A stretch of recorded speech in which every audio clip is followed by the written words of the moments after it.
Hey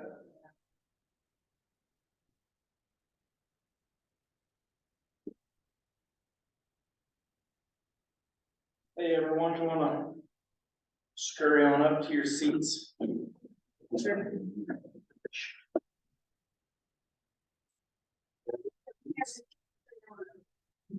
Sorry.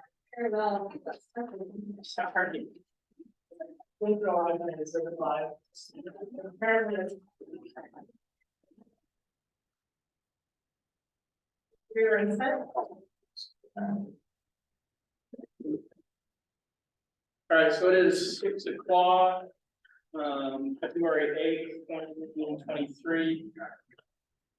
This is the planning and zoning meeting. Members present are myself, Cameron Spenlow, Bronwyn Gooch, Wyatt Lee, Lon Hammett, and Kenny Peterson. Declarations of conflict of interest. What are any conflicts of interest? Bronwyn, no. Wyatt, no. Sean? No. Kent's no. Cameron is no. So we do have those conflict of interest forms. You gotta make sure everything's so filled out. Before you guys leave today, make sure that you guys find my number and what I Did you have our old ones in there? With These are brand new ones. They got different forms. or There's the ethical form and the confidence. should be wondering if you had our old one to see what we wrote before. You don't need to. What new one this year, know what you're doing. You don't look at the old one. All right, I'm a cut and paste guy.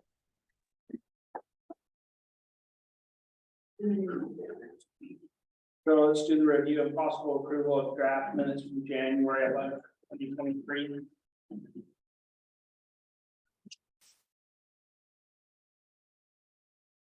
You want to have any changes, problems with the draft minutes from January? Yeah, I did already submit, I highlighted the potential changes and then had Chris will go through that and fix those already, so. Those have been fixed. Yes, and they have been fixed, so other than that, I just wanted to note that as well. Anyone else have any changes or any problems with the draft minutes? I'll entertain a motion. Makes one of the draft minutes from our January meeting. Wise made the motion to approve the draft minutes from January 11th, 2023. Do I have a second? Second. All right, so Wyatt made the motion, Ken seconded the motion, all in favor? Aye. Aye. Any opposed?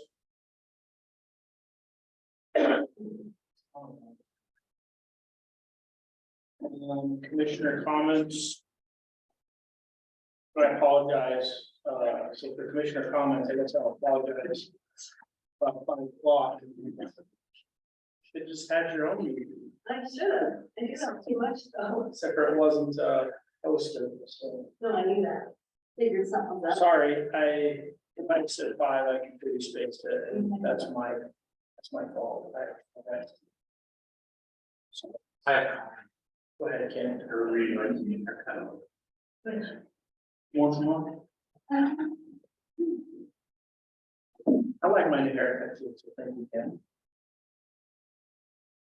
Anyone else have any commissioner comments? I would potentially have some, but if we could maybe put those at the end to see how far we get with the other stuff before those comments are made. I have a comment about and stuff to hand out for adversely affected parties. Stuff that I had sent out like 2 weeks ago. It's not on a discussion, but I at least want to hand it out, explain it. We can do that at the end. And then Also, a quick little comment about, height restrictions and how those, have worked out in our town, and, but I wouldn't mind holding those off to the end. See what we discuss first, and see if they don't come up throughout our discussion, then I'll bring them up. What was the second subject? Height restriction, yeah. And Bronwyn, you got anything for us today? But first thing I'm coming in, Wyatt?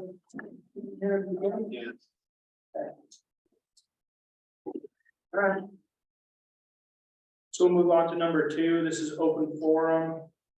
2 minutes per speaker on any topic not already on the agenda.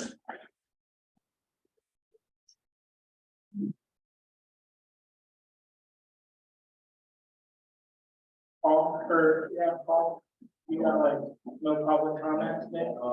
Okay. It looks like we have no one for open forum today, so I'll take a motion on number 3. Oh, real fast. I need to get her to her computer. Okay, So I can. we're gonna take a brief 20-minute, I mean, 5-minute recess before we move on.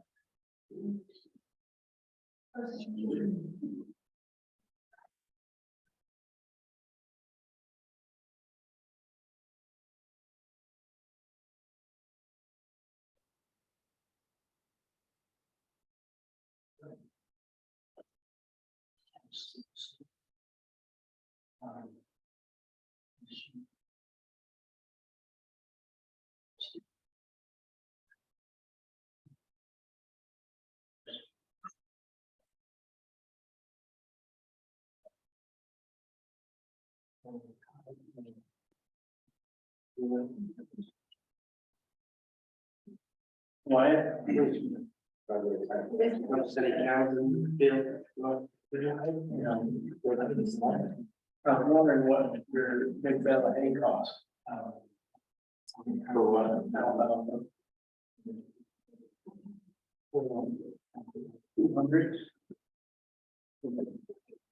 We don't have it. hey, we're good. I got some.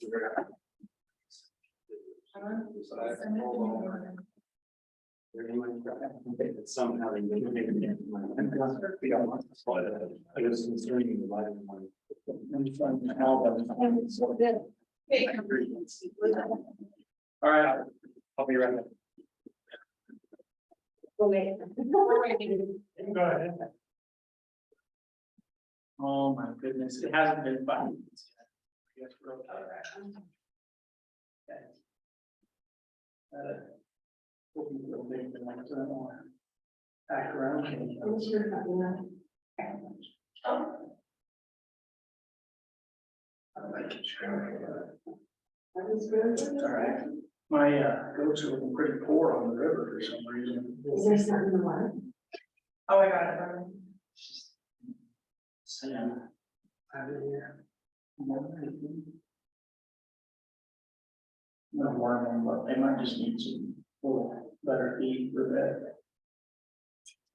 Well, we're being our chicken, don't be so we should be bigger chicken. I can't afford that. Whatever Bronwyn's buying, I can tell you, I can't afford it. You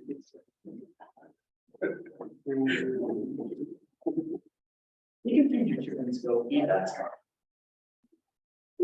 It's almost safe, right? Yeah. You used to be able to buy a bag of chicken feed for $10 for a 40-pound bag. I don't know, I haven't bought chicken feed for a long time.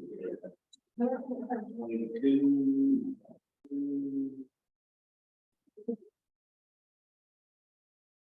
All right, we're all back, ready to get started then? All right, so I'll take a motion on number 3. To close public meeting and open the public hearing. Kent's made the motion. Do I have a second? Second that. All right. Bronwyn seconded that motion. All in favor? Aye. Aye. Any opposed? All right, so now we're on to the public hearing. On our public hearing tonight is an ordinance amending and restating chapter 2.12, 2.20, 2.22, 16.20, and 16.22. So these ordinances regulate the enforcement of provisions in the code. This is adding language to separate out code enforcement into a separate category from the zoning administrator. It doesn't mean that the zoning administrator can't also be the code enforcement, but it does create two separate avenues for it to go. The language doesn't really look like it. You can choose, so, right? So we'll take any public input that we have on this ordinance at this time.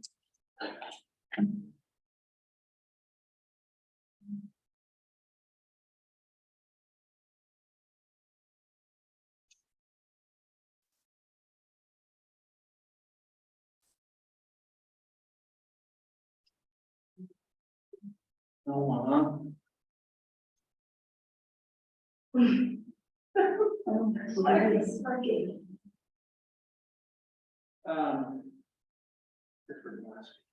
Because this is like one of the few meetings we haven't had anyone getting up. Well, are you sure you don't have anything to say? No. All right. Okay, I'll move on to number 4, then I'll entertain a motion. For 4, Close the public hearing, or the public meeting. Second that. White made the motion, Bronwyn seconded the motion, all in favor? Aye. Aye. Any opposed? Okay. So now we'll move into our public meeting to our one action item, discussion and recommendation to approve or deny the ordinance amending and restating chapter 2.12, 2.20, 2.22, 16.20, and 16.22 of Lulu ordinances regulating enforcement of the provisions of this code.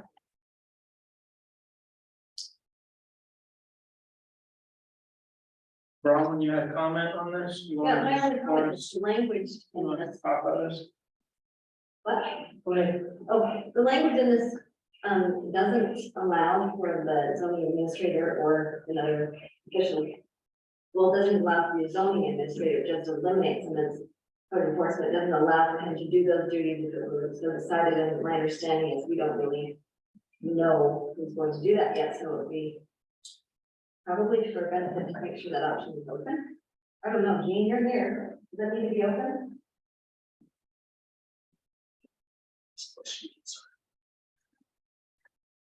The language, right now, as it reads, would prevent or not.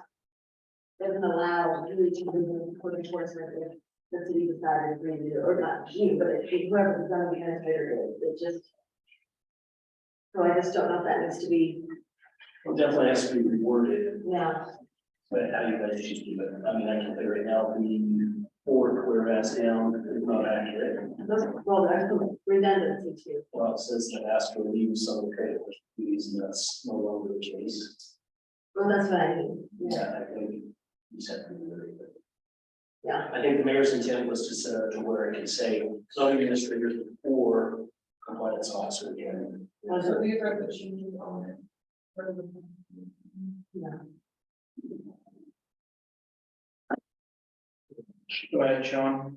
Okay, I told you I had written up a whole bunch of comments, if anybody wants if you guys want a copy of comments.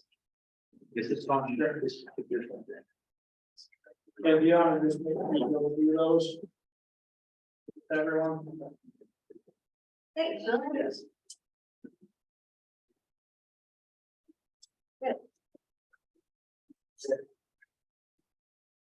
All right, first off, you want to recognize once again that if anything does come to us, that's in chapter 2, if anything does come to us from the town council directly.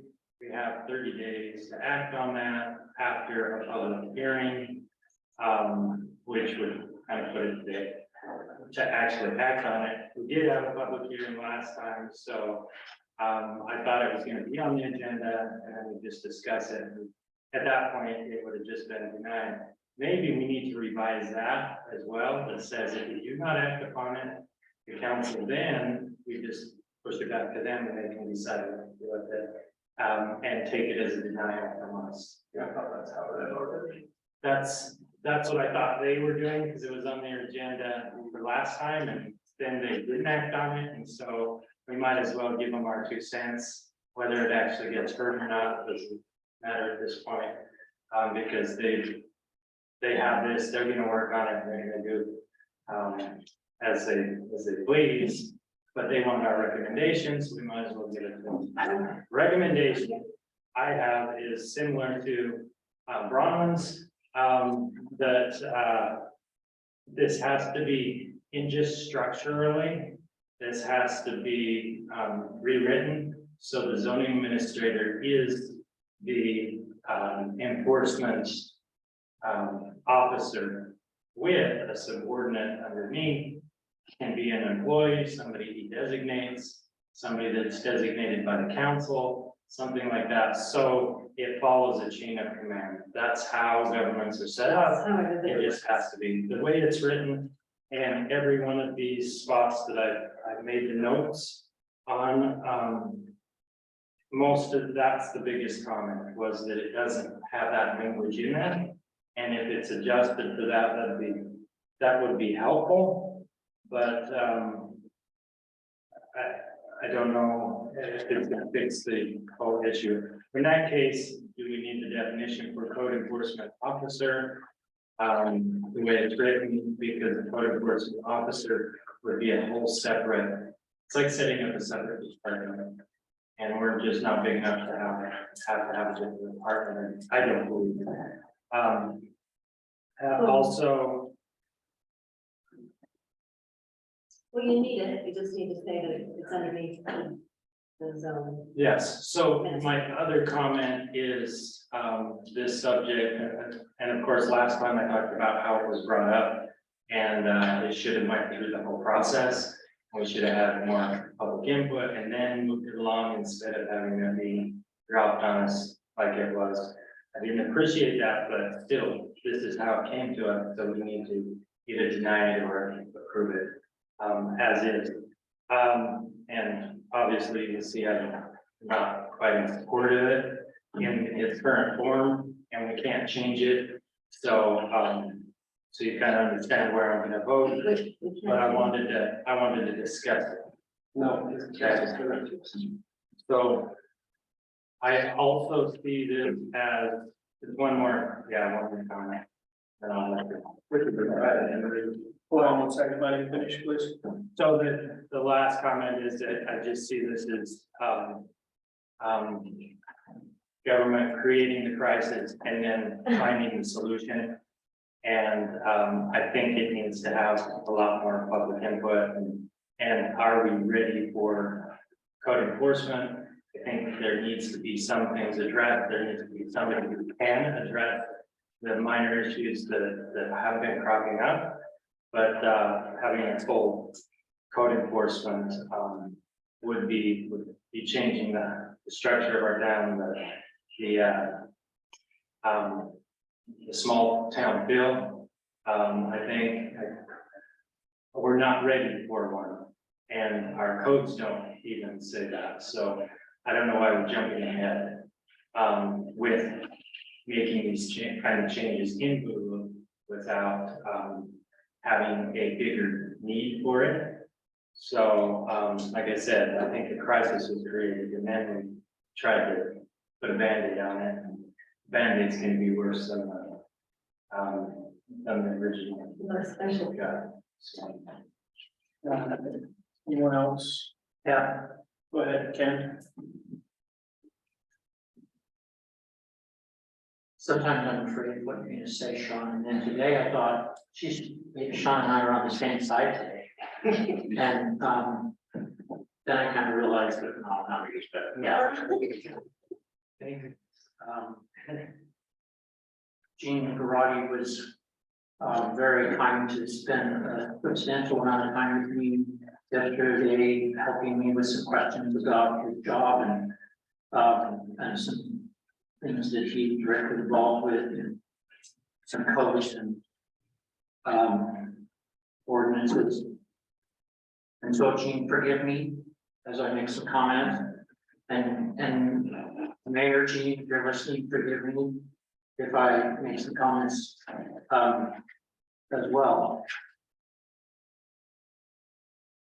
Not so much because of our own wishes in this town, but maybe to some extent, we have a huge problem that's been caused by several different factors that have made it so that it's just one of those things where it just kind of explodes on you. And now I feel like we're at the target of a lot of people who want to develop things that I don't necessarily disagree with, but I feel frustrated about the pressure to hurry and the pressure that it puts on the things that, some of the things that Sean talked about, family and neighborhoods and so forth. And Gene Garage's job has been, I don't know how he's done it. And I think that he and I disagree on some things about enforcement. Sean and I disagree on some things about enforcement. I don't think we're that little town as like we used to be, or that we want to be, but we're changing whether we want to be involved with it or not. My question about this ordinance, which is a compromise between Gene and the mayor's office, is it any different and is it any better? Why do we need to change, especially planning and zoning? Why do we need to put our stamp of approval on it to send it forward? It's a compromise for what the mayor wanted and for what Gene Garage felt was needed and would work. I just don't understand why we're even batting around in here. I think we ought to have something like we pass it without forwarding it or something like that, that we just say, hey, this is your problem, you deal with it. Well, so we need to make a recommendation on this because this is part of the land use ordinances. So if this was simply a code enforcement when it comes to a job position or administrative type thing, we wouldn't have anything to do. This is specifically laying out. This we're only dealing with because it's laid out in land use ordinances. That's the reason why we're doing it. I personally don't see how it's gonna work. I think it's all gonna fall back on to this zoning administrative lab. And I believe that the challenges there need more than one person. I think they need to be allocated into different categories, like what they tried to do with what's been presented here. I just don't quite understand how that's going to solve the problem of I know we have to start somewhere about enforcing things and about enforcing people who are breaking the regulations of this town. People who are doing businesses, you know, without permits or without reporting it, and things that if I was a zoning administrator, I've had a hard time going in and enforcing a permit that's being broken or a permit that isn't that is not there, or someone breaking our land use or breaking our codes. So there's a huge big problem here. I just think this seems like a kicking it down the road and we're not solving anything. So I don't think we're gonna solve anything. I agree with you. Yes, yeah, it's not our job to solve this. We're just gonna make a recommendation on this wording as it pertains to the. Okay, I got the same repeat. Thank Yeah. you. No, I think. Thanks, Ken. Appreciate it. Uh, Anyway, yeah, I just don't wanna get into a discussion about enforcing we're not, things. Okay, so, if I may. yes, go ahead. I think the important part for us is about the structure of the structure of code enforcement, looking long term. I think the reason it's important for us to say is because, one of the things we really need to do in our town is get out in front of things and have an idea where we're headed in the future. That's the point of our job. So I think taking a look at what structure we think will work in the future, you know, for code enforcement to go well, for the processes that planning and zoning and, you know, all the things that we just need to figure out where in the works this needs to sit for things to go well, and that's kind of the only thing we have to do, right? That's what I think it's important. I think we don't just raise our hands, I think we need to say, okay, we have an administrator and we do need to have someone that are just for enforcement or whatever. And have that in clear, good language that will be to the benefit of smoothing up the planning and zoning and permitting processes for Amazon. Thanks, Brian. Why? You have anything for this? Oh. I've been around a lot of, or a few code and compliance officers, and the ones I've been around have not been very fun to deal with. So I'm not a huge fan of government sticking their nose in people's business. That's my say on the subject. I agree with Ken. I think if you break it apart, the more you break it apart, the more the things are gonna slip through the cracks, personally. Interesting. Oh, yeah, right now, I think that is true. I think there's about a day and a half a month of, or no, maybe an hour and a half a month of enforcement that needs to be done. That's a separate issue, right? Well, this ordinance isn't about making it a position. Yeah, I know. Well, I know, that. So I digress. We'll go with that. Where do you go? That's what we don't want to get. It kind of, the language in it says that it's going to be a separate duty. Yeah. And we don't, and I can't agree with that. It needs to be under the zoning administrator. They can hire somebody else, they can designate. That's right. That's right. It's not, right. I don't want to do another branch of, you know. Yeah. Yeah. Language says specifically it's splitting it up. Yeah. So what do we do to counter on this? If we don't agree with this, do we just say we can have a amend it and then we work? Yeah, I'm just asking process wise, not motion. yes, Okay. yes. If you feel that this is not appropriate, it needs changes. You can feel free to write those changes down and submit those, or we'll make a down recommendation on this without changes. I just, I don't know, I don't read it the way you all do, so. You read it how? It appears to me just to me defining a compliance officer and then stating his roles. Whether that compliance officer is also the zoning administrator is not forbidden in this language. Kind of it is. It's just anyone that's contracted or otherwise appointed to this role. I mean, it could be the clerk appointed to this role.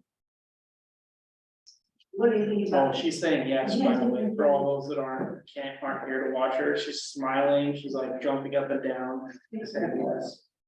I think the whereas, I think the second, the first, I think those have a lot of serious problems. I think we would never do that. There's some language in there that you wouldn't want to, it's too first, it's, what is it? Not objective enough to be on an ordinance. So I think that's a problem no matter what. I'll entertain a motion if there's no further I'd like to make a discussion. motion that we, do not recommend this to city council or? Do not recommend. Recommend Well, denial. This is So- recommended. So you would make a motion to recommend denial. Denial, thank you, Cameron. Second. Brown's made the motion to recommend denial of ordinance. Does this have a number? No, just ordinance reading. Of the ordinance amending and restating sections 2.12, 2.20, 2.22, 16.20, and 16.22 of Virgin land use Hulu ordinance regulations, enforcement of the provisions in this code. Ronald's made that motion, Sean has seconded that motion, we'll vote. Do we Ronald, have further discussion? any further discussion? Sorry, Question, discussion, yes. I have a question.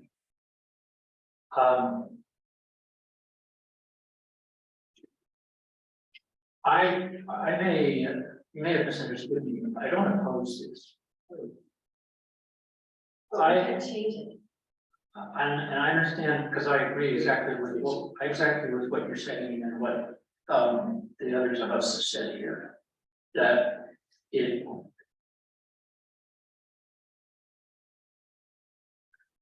We have this dilemma. And it's not about Gene Karate, and it's not about Gene Kraus, and it's about Virgin. And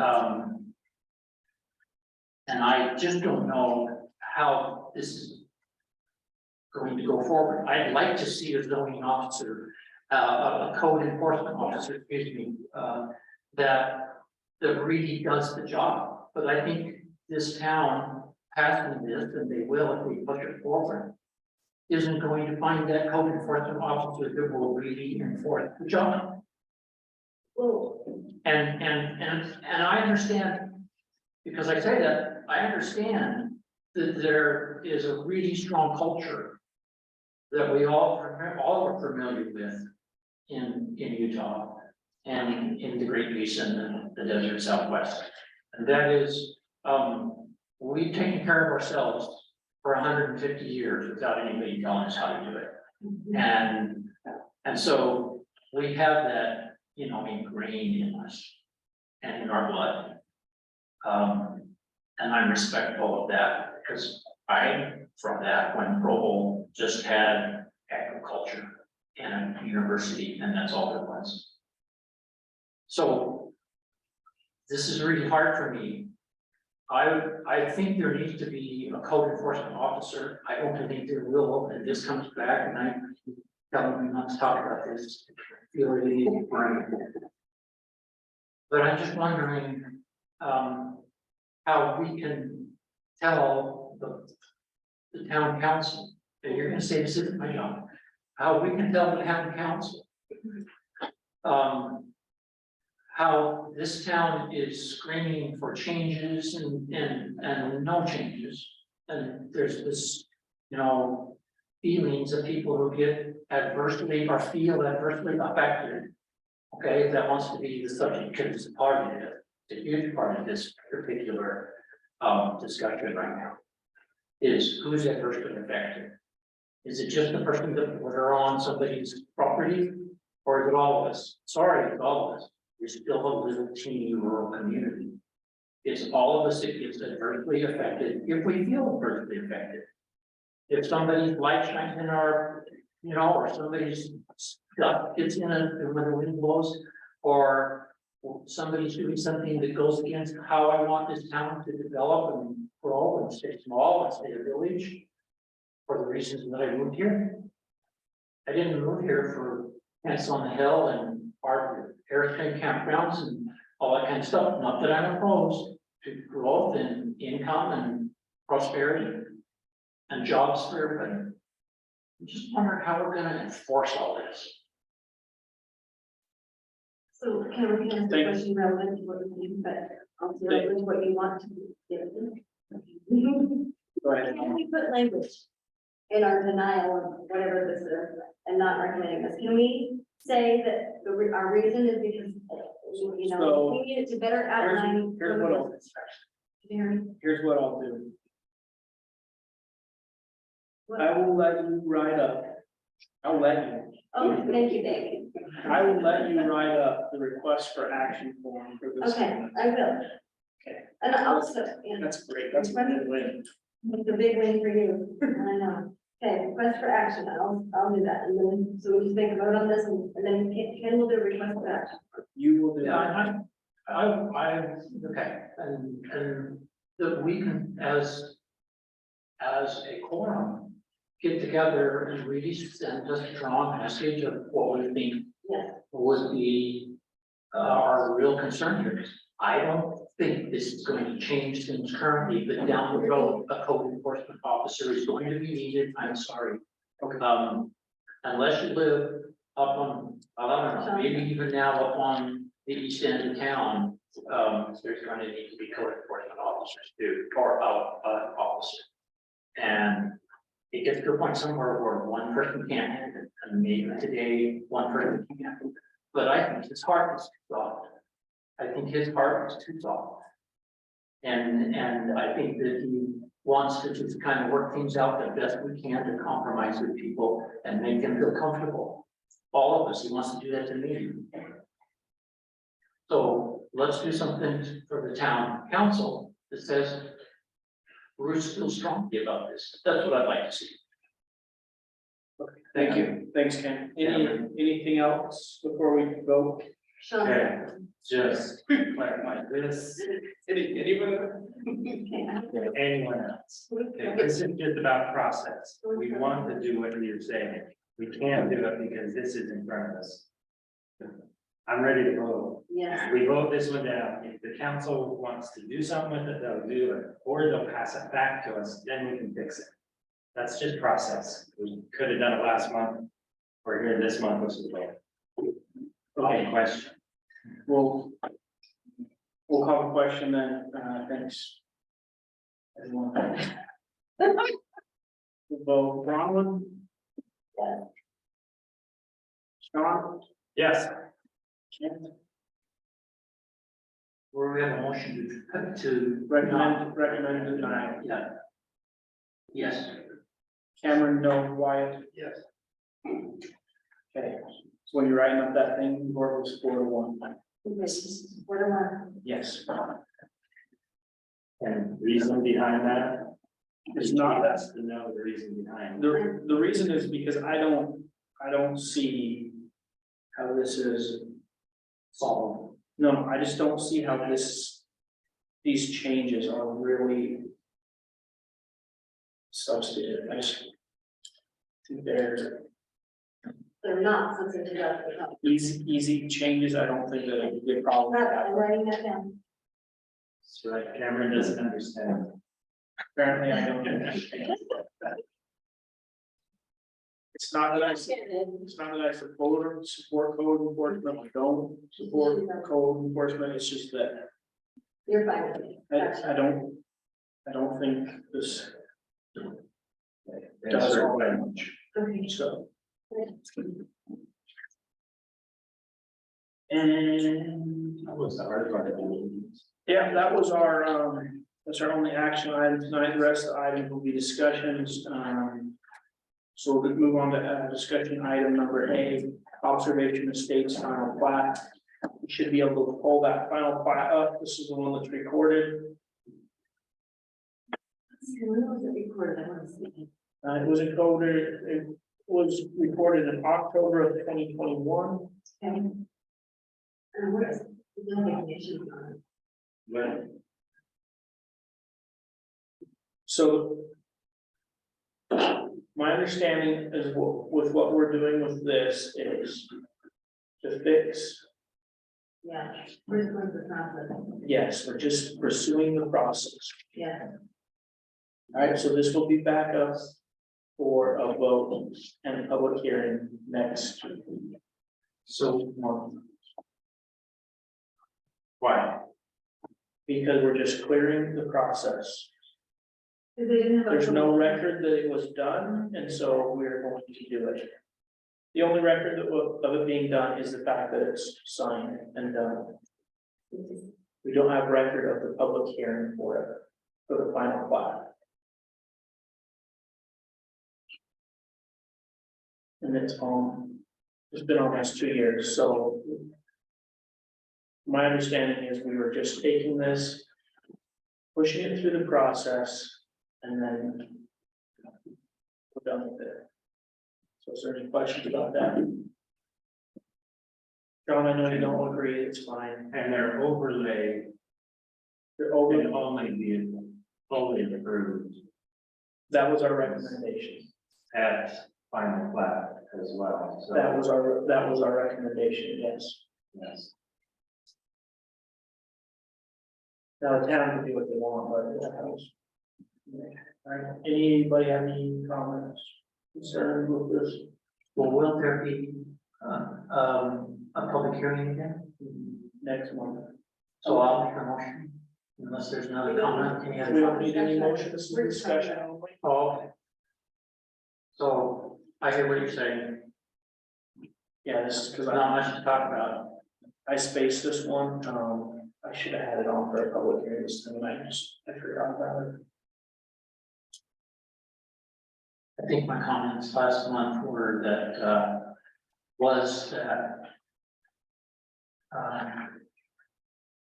Extremely unfortunate that it's come to this and,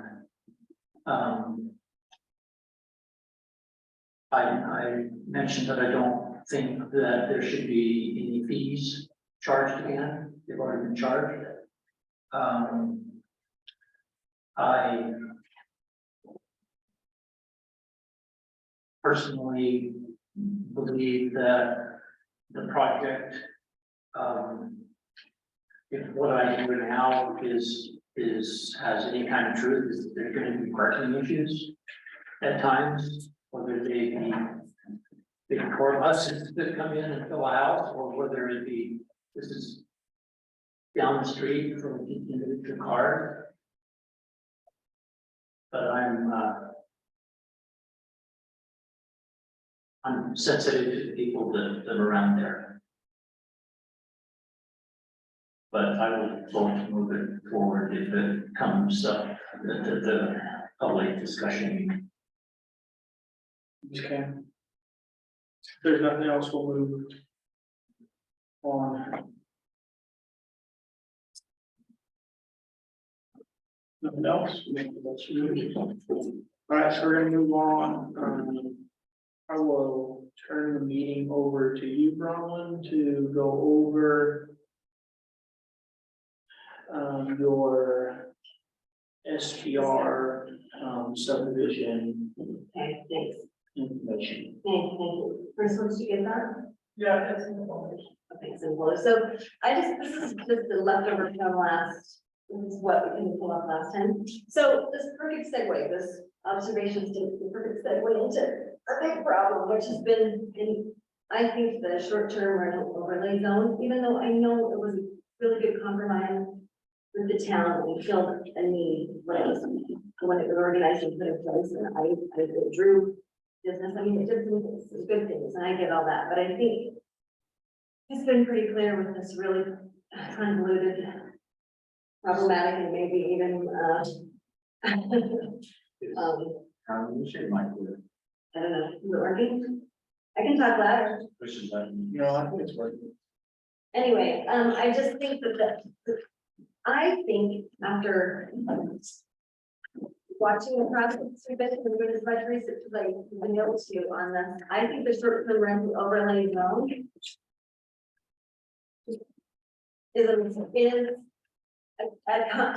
government, not a help to the town for a lot of reasons. I think the primary benefit of the short-term rental overlay zone, as far as I can tell, is to draw investors and make it so investors will want to come and invest in subdivisions that they can do short-term rentals in. Now, And I think that's a benefit. that's one of the benefits, quotes. You know, that was the main reason I think that we have I think with the amount of short-term rentals we have now, I mean, a rentable unit, like overnight, short. First of all, we got a problem with that. We have some terms we gotta clarify too, but anyway, there's a lot of rentals in town, and I think that's great, and we should have rooms to rent at night, and people should be able to rent, their homes if they're in certain areas. I think the overlay zone onto rural residential and residential developments is wrong for the town. The reasons why are, first of all, that what it doesn't encourage, is it doesn't encourage long-term residents, doesn't encourage investment, doesn't benefit the people that already live here, doesn't make it easier to live here, it makes it harder. It drives up the prices of rent, it drives up rents everywhere. And look at that's one of the worst things it does. It makes housing availability, for people who want to rent and live here. It makes it so much harder. And please do some research on that. If you don't believe me, there is so much documentation on the harm that it causes to the community. It creates housing shortages, especially for lower income people. People who can't afford to buy something, they want to rent, they want to be here. And they can't, and it is a hardship, it's a contradiction to affordable housing in every way. So that and then a lot of other things in mind, safety, the quality of our neighborhoods, and people wanting to live here and stay here. I think what we should do is get rid of the short-term overlay. Short-term rental overlay zone, not have that as zoning designation anymore. Cameron, I know you did a good job on that, so I'm not trying to insult you. But I just don't, I think it's cumbersome and problematic rather than useful.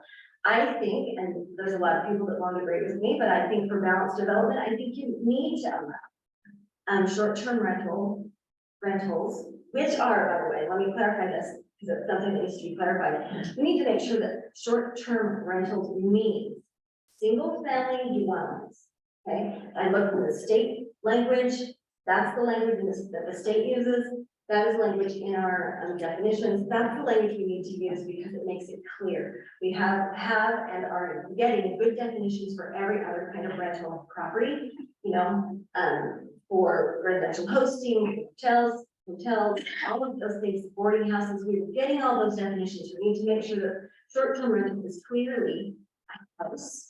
Single family home that's being rented, nightly, okay? And I think those should be allowed in highway resort zone and in commercial zone. It's essentially a commercial enterprise, and I think it's, if someone wants to build a house to rent like that in those zones, great. If they have one already, I think they should be able to. I don't think we should restrict it at all. I think so I think it should be a permitted process, so it would turn into a conditional use. So short-term rental it would be smart to turn it into a conditional use that's permitted rather than a zone, okay?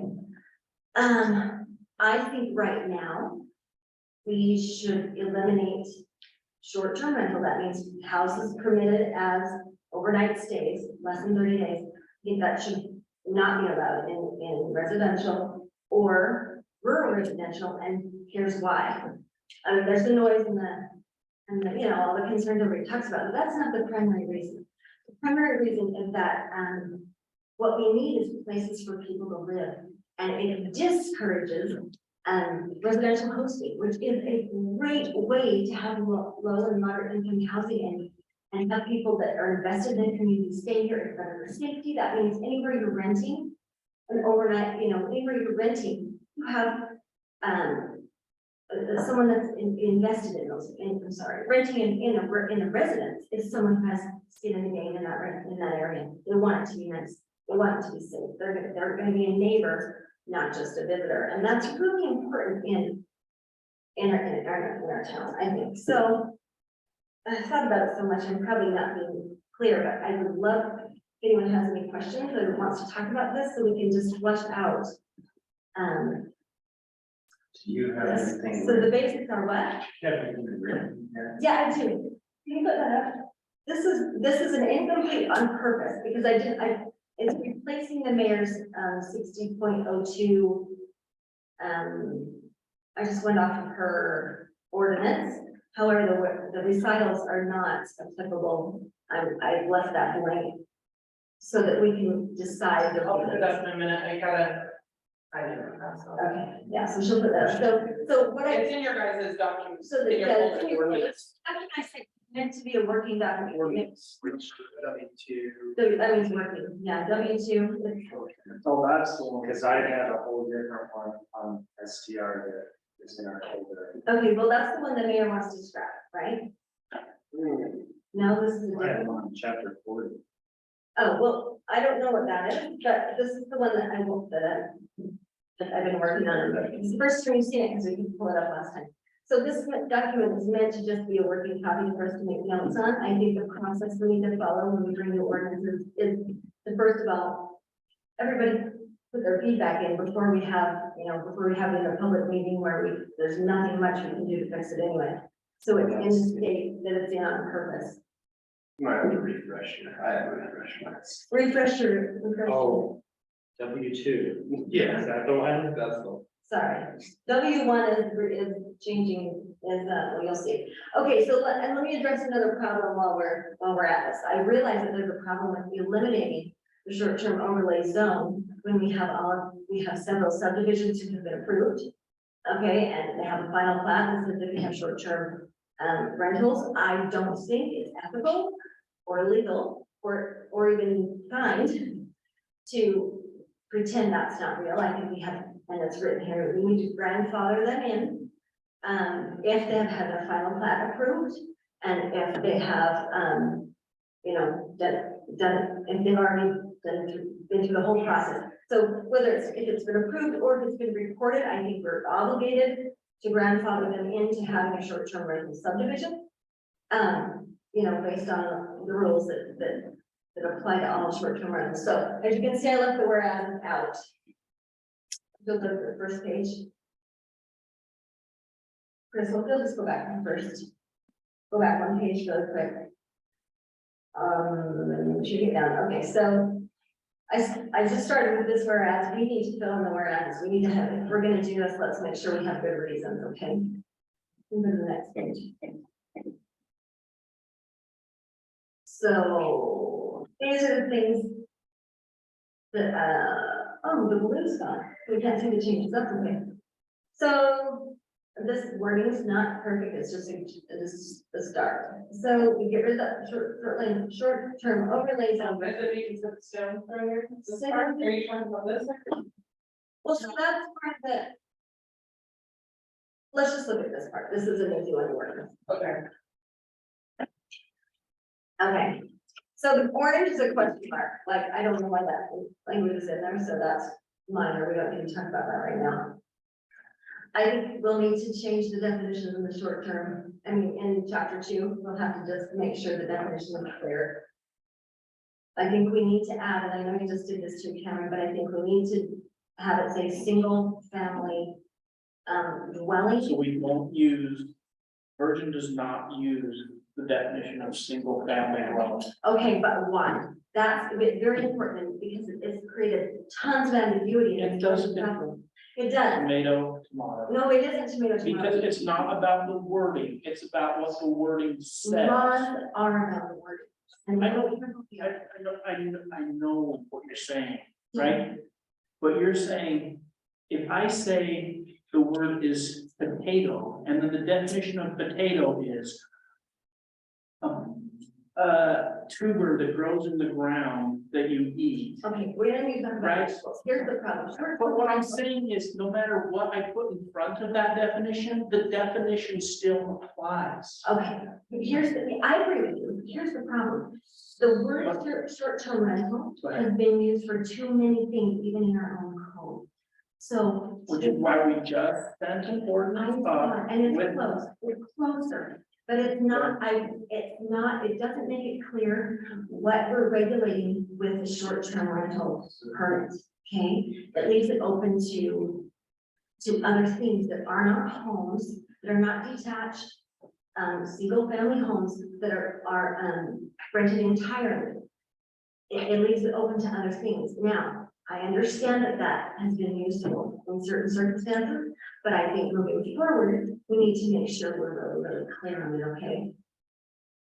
Yeah. Just real quick, our current definition says an entire residential dwelling. Right, so residential, It's already in there. I understand that, and I remember suggesting that. I have done my research, and the word residential is not helpful, so I apologize for that.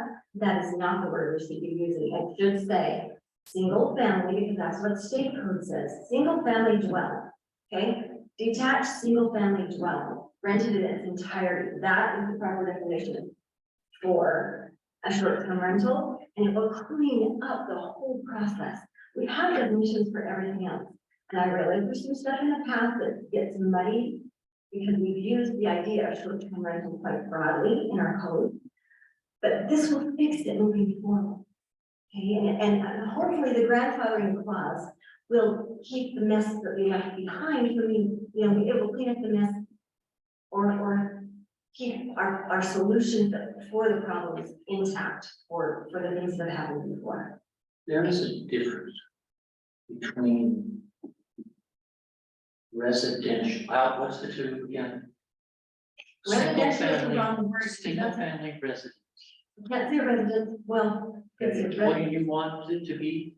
It needs to be, according to state code, it needs to be, a detached, single-family dwelling, Single-family dwelling. and rented in its entirety, yes. And ours, Cameron, is what? Rural, residential. Residential dwelling. Residential No, development. the unit, the word unit is one of the problems, Yes, but that's, yeah, and it's not a bad problem, because there are also the dwelling unit in our ordinance is also technically something that can be rented, that could be rented as an STR. Possibly, we gotta make sure it's clean enough, but, so I acknowledge that, and that wording could be adjusted, but unit is misleading, and it can be problematic, can be helpful by avoiding some of the, I understand why unit was used, but it needs to change. So Cameron, you're saying it's semantics, it's potato. Is that correct? It's not potato, it is not, this is clearly. So I don't believe you. There's gotta be something that would make it so if it was just semantics, you would say, okay, that's fine. Do Okay. whatever, call it whatever. That's okay. name it whatever. So. What is it, 3 years ago, 4 years ago? We went through this whole thing about removing single-family dwelling from our ordinance, the wording of single-family dwelling and replacing that with a residential dwelling unit. And we went through that because a lot of homes now are not single-family. For example, somebody's kid has financial troubles, they have to move back in with their parents. Now, no longer is that a single family living in that dwelling. It's no longer a single family residence because there's two families living in it. Okay, but in the legal definition from the state, they still use family time with that unit, and dwelling unit, just plain dwelling unit, which is why we had it. Okay, listen. Covers that. I'm not gonna continue to argue the point, right now. What I would ask you to define for me with our current definition that we have recommended. With the current definition that we have recommended, what type of building are you worried about being built? I'm not worried about a building being built, Cameron, I'm worried about us writing code that is good, that will stand. that will- You have to show I'm me acknowledging the what- mistake I made. What I'm asking you is to show me how this is bad, and all you have said is it has to be Okay. single family dwelling. So Cameron, what it does is at least open two things right now, the way it's written. I'm asking you to tell me how that can be interpreted badly. Okay, residential, if you use we use residential, that is not the proper, that designates more of a zone. So we're not going to allow a short-term rental in a residential zone or the rural residential zone, that language is misleading. It means that it makes it so we blew it on that. Okay, And I, so and I. now, take responsibility okay, for that. so now what you're telling me. Now what you're telling me. From your change in definition, the reason you want to change the definition is because you don't want them allowed in residential zones. I want, first of all, the definition to be clear, legally clear, something that doesn't cause confusion and lawsuits, okay? And it also, you know, we talked in our training about ethics. And one of the things that needs to be really, that has to happen, that needs to be ethical, is that roles have to be clear with people and with definitions, okay? In this case, we're making the ethical mistake of ambiguity. We haven't defined things clearly enough that we can act ethically, and it doesn't, and that windows aren't left open for people to manipulate and try to get. I understand that, But I have not, you have not presented evidence to me that that is the case. okay, Okay, she has a comment, so if you have evidence to present that that is the case with this definition, I would love to hear I'm just stating something. it. No, you didn't give me evidence, you just stated that it is, you just stated that it is. You did not give me evidence. The word, which is what laws are made of, says residential, so if we write it's a single family residential dwelling, that means it's in a residential zone. Okay, that's what I said, so you want to change the definition. So we are- Because you don't The want. definition, as you always say, should not talk about the use. Go ahead, John, or M&G. Go ahead. Just give me all kinds of praise. I suggest you meet with the attorney and myself on this, because that's what we're working on. And there's so much, right, we have to take it down another level, just to Yeah, I understand. because a dwelling unit can be, well, we have in our residential hostel, we call it a guest quarter, and that doesn't include a kitchen.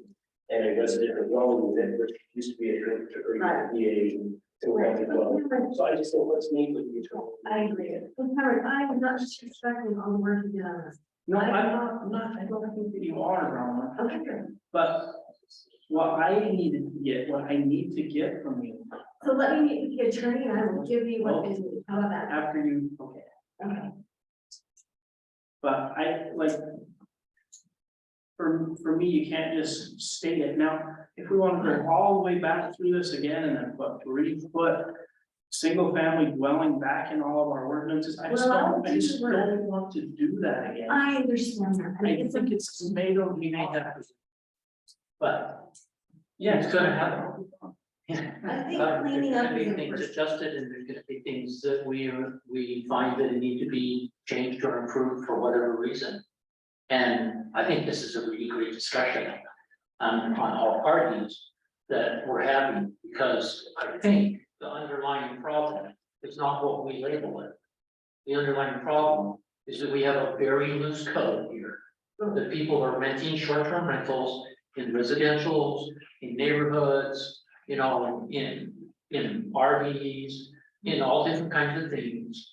And to say that at this point, it's just gonna be what the town has currently named it, or what somebody wants to name it down the road. I don't think this is gonna solve the problem. I Yes, do think that we taking the overlay off, I'm not sure that solved the problem, because that was put there to somehow protect other parts of town no, from that, getting short-term rentals, or short-term rentals that were already there in people's backyard. okay, so that's, but they wouldn't be allowed in residential, in any residential areas. Well, But I I'm think not, that- okay, but this is a discussion. It wouldn't be as I proposed, correct? That's And this exactly is just a discussion about things, but I personally believe that short-term rentals, like other, most towns and cities have done, needs to be zoned into specific areas.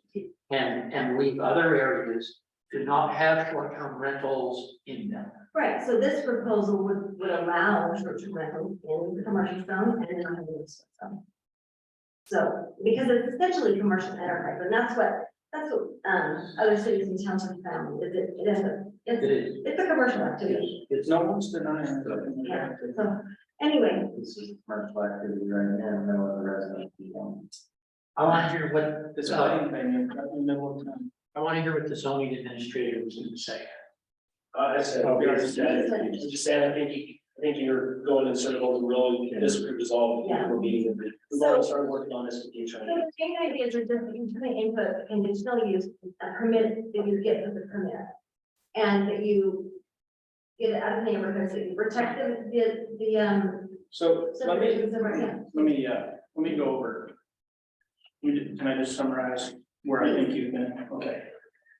So you have indicated that the pros to having this short-term rental overlay are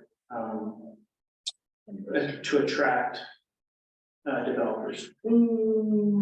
That's the pros. You said that was the pros. My people. Investment, sorry. Okay. Oh. No. One of the pros in the past. No, yes, that's what I'm saying. One of the pros in the past was that. That's what I was saying. But yeah, I just want to summarize. I just want to make sure I'm understanding. That in the past, it was considered the pro to having this was to attract developers. One of them, one of them. I You want to, just mentioned, someone just said it was a way to designate certain areas and have low growing. That was a pro in the past. designate new That's all I areas. would, I know, please make sure this is what I think, this is my Yeah, no, conjecture. I'm not saying these are positives now. Anyway. okay. All right. Although I'm not doing it, I don't trust the chief, I don't trust the planning administrator and the city attorney to be coming up with something here. The Oh, so come on. on the, We should be doing it. Well, that's what we're doing. so there's, what the city attorney and Dean are looking at is the definitions that we have already recommended to them. You know, That's what they're looking. Go ahead. You're working on preparing something to present to you guys that's already somewhat organized, because there's a ton of stuff here. And we're not doing this, we're gonna present it to you guys saying, this is our recommendation for what we're seeing, the same problems. That kind of crowd in all of the little issues that we have in town. It encompasses a lot of stuff. yeah, Okay. so. All right, now let me just review your cons list. you Put guys- Ron with the committee. I'm sorry, he's not. Join us. We're gonna go over the cons list, right? Just to make sure that I have this. Okay, Um, I feel like I'm in trouble. no. Does not encourage long-term home investment. Hmm, Was that, yeah, so like, invested in the community. In other words, long-term residents, let me change, long-term residents, long-term home, and investment in the community. The net is jumping. long-term residents? Yeah, and investment in the community, in other words, yeah. But the biggest thing, well, we wrote it down, did you write it down? The big one, let's see about it. It increases housing costs. Okay, it increases rental. It increases rents, okay, so for long-term rental, it diminishes availability of housing. So there's none of, it makes it, the expression that we, did you write all that down? Okay, I don't. Just reviewing them. It decreases low-cost housing. Increases rent costs. Okay, it doesn't decrease low. It puts pressure that diminishes, is a better word, diminishes demand or availability of low cost housing. Diminishes availability Yes. of low-cost housing, okay. Increased rent for long-term stays, For residents. yeah. Safety and quality of life is impacted. And disincentivizes residential housing. Mhm, which, yeah, which is a great way to solve housing shortages. Okay.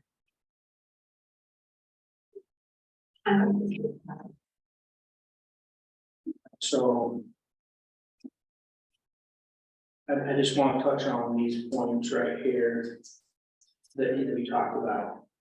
I think that one of the purposes of this was to, yes, encourage development, right? Encourage housing development. Because generally what we see with short-term rentals is they make up anywhere from 40 to 60% of any new development. That's typically what you see. So What? Say that again? typically, when you have a development, Uh-huh. a new development that's unimpeded, the market will hit somewhere between 40 and 60% short-term rentals. Where is this coming? Initially. What do you mean Initial. typically where? So if you just, I don't know, you look it up online. I will. Typically, when you have a new subdivision and there's nothing saying you can only have this many, or there's no restrictions on vacation rentals or short-term rentals in the area. Once that is initially sold out, you typically see 40 to 60% of those will be vacation rentals. Right. Okay, but if we didn't allow them in all residential areas, then it would be a problem. Correct, Well, right? But if you didn't have a subdivision at all, then you wouldn't get in. Well, if you, So that's why I'm saying that is a plus. so because Well- Because if short-term rentals are big enough push in the market, if they're driving demand. Then if you disallow them, your investor and your Okay. developer will go somewhere that, else. that actually is true in market formerly. I happen to have done some research on this too and talked to a banker. And right now, you cannot get loans for short, it is not a benefit to an investor right They're now. not, yeah. It's not. So it gives you absolutely no benefit, in fact, it's a liability right now. you won't say that. Yes, okay.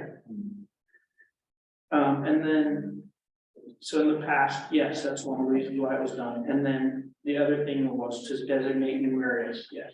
So this ordinance was prescribed to protect the neighborhoods, the community that was already established. Yeah, That way, any short-term rentals that came in would be restricted to new development areas and would have far less of an impact on the people that were already living. That's not to say it has no impact, but far less of an impact. and I think that was good, but that was before this whole area was overrun with short-term rentals, before the. Okay, so. And those were the reasons we put this into place, right? Yeah, and that's good ones. It's just outdated. Now, if we go to this cons list, okay, Well, I don't know.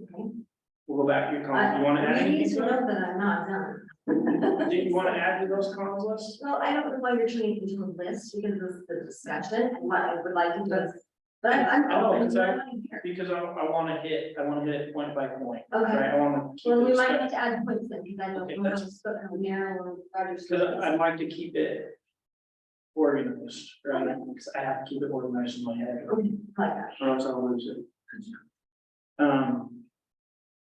So one of your cons you have listed here is it does not encourage long-term residents that improve the community. Meaning of rentals, doesn't, because you're detracting from the rental market, like, if someone has a home in a residential area, they can do a residential hosting. They all of a sudden, if we do this proposal, gosh, they can't do their house in short-term rental anymore, dang, that goes 140 grand, that was gonna make with Airbnb, but I still have this, I still wanna rent my house, and I can rent it to a family instead. So, I agree, yeah. I agree. That's what it encourages, is renting to people long term, and that's needed here. Yeah. And that's not just me saying that, that's the data show that. So, yes, it does. I'm not gonna deny, I think that point is spot on, that having the overlay zone for new subdivisions will decrease the number of long-term residents you have.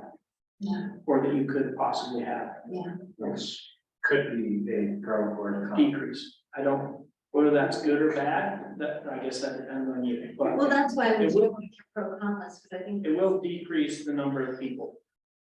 All right, increases housing costs. Wait, didn't decrease the number of people in total? Yeah, because as residents, as long-term residents.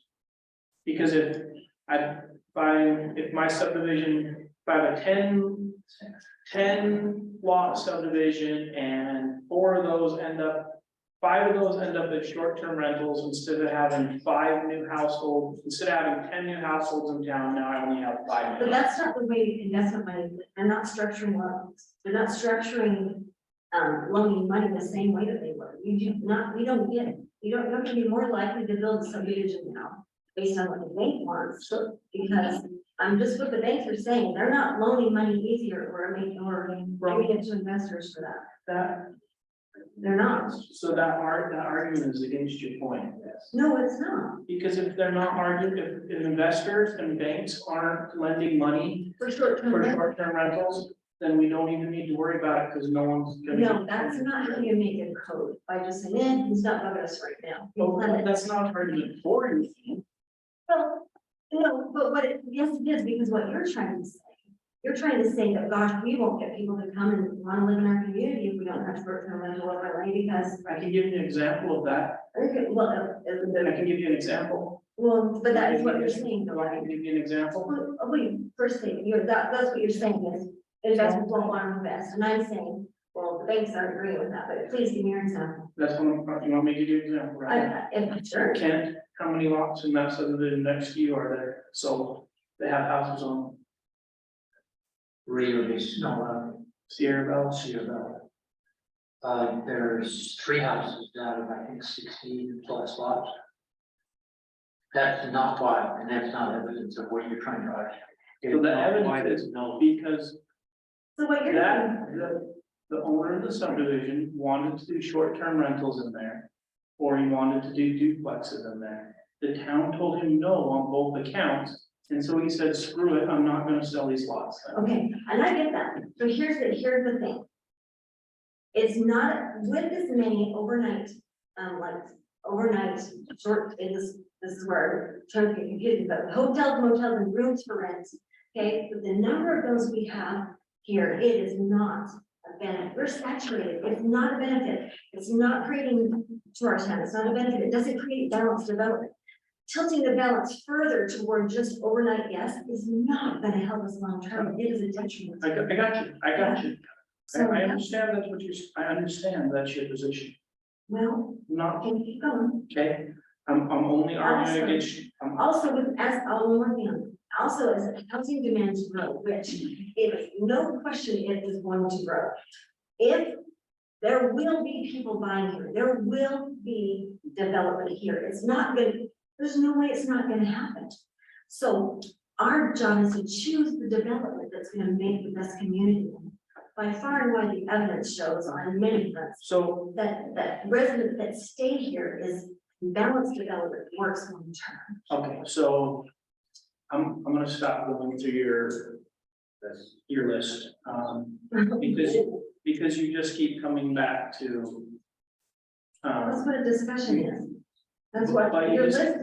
But no matter which point I'm discussing, you come back to, this is not going to create the type of community you want. I cannot argue against that, because that's your opinion. Okay, and actually based on the general plan and the fact that we need to provide for low to moderate income housing in the future, based on the fact that the stated needs of, I mean, if you want, look, I thought it through too much information, that's what you're dealing with Yeah. here. But I think it's important that you don't dismiss it, because there's so much information that supports things I'm proposing, so I'd like you to just be open to it. So.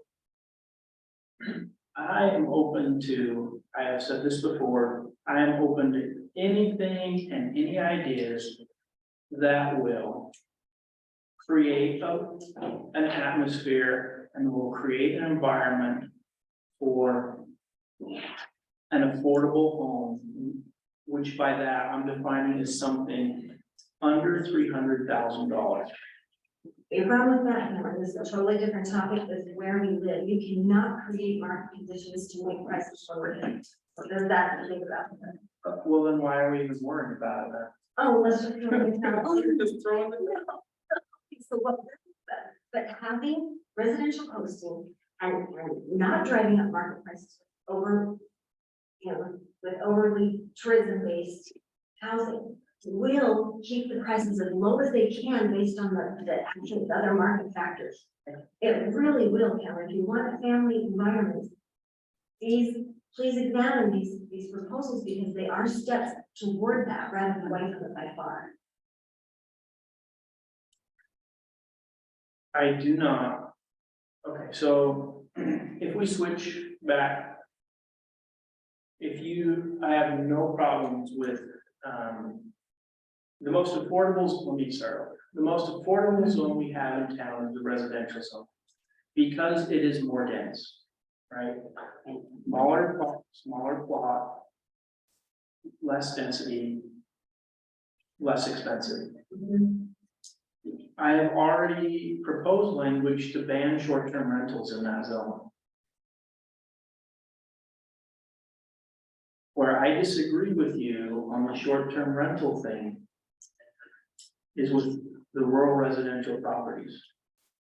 I think that it should still be available to new developments in rural residential. Because any home built in rural residential is out of the budget, is too expensive to accommodate most family incomes. What does that have to do with? So the only people that can afford to live in these type of subdivisions are older people that are retiring. So why does renting them short-term change that? Are you just trying to punish the people that can afford it? No, I'm not trying to punish the people that can afford it. I'm saying allowing short-term rentals in there does not, Because you don't care about them, so you. no. I didn't care about them.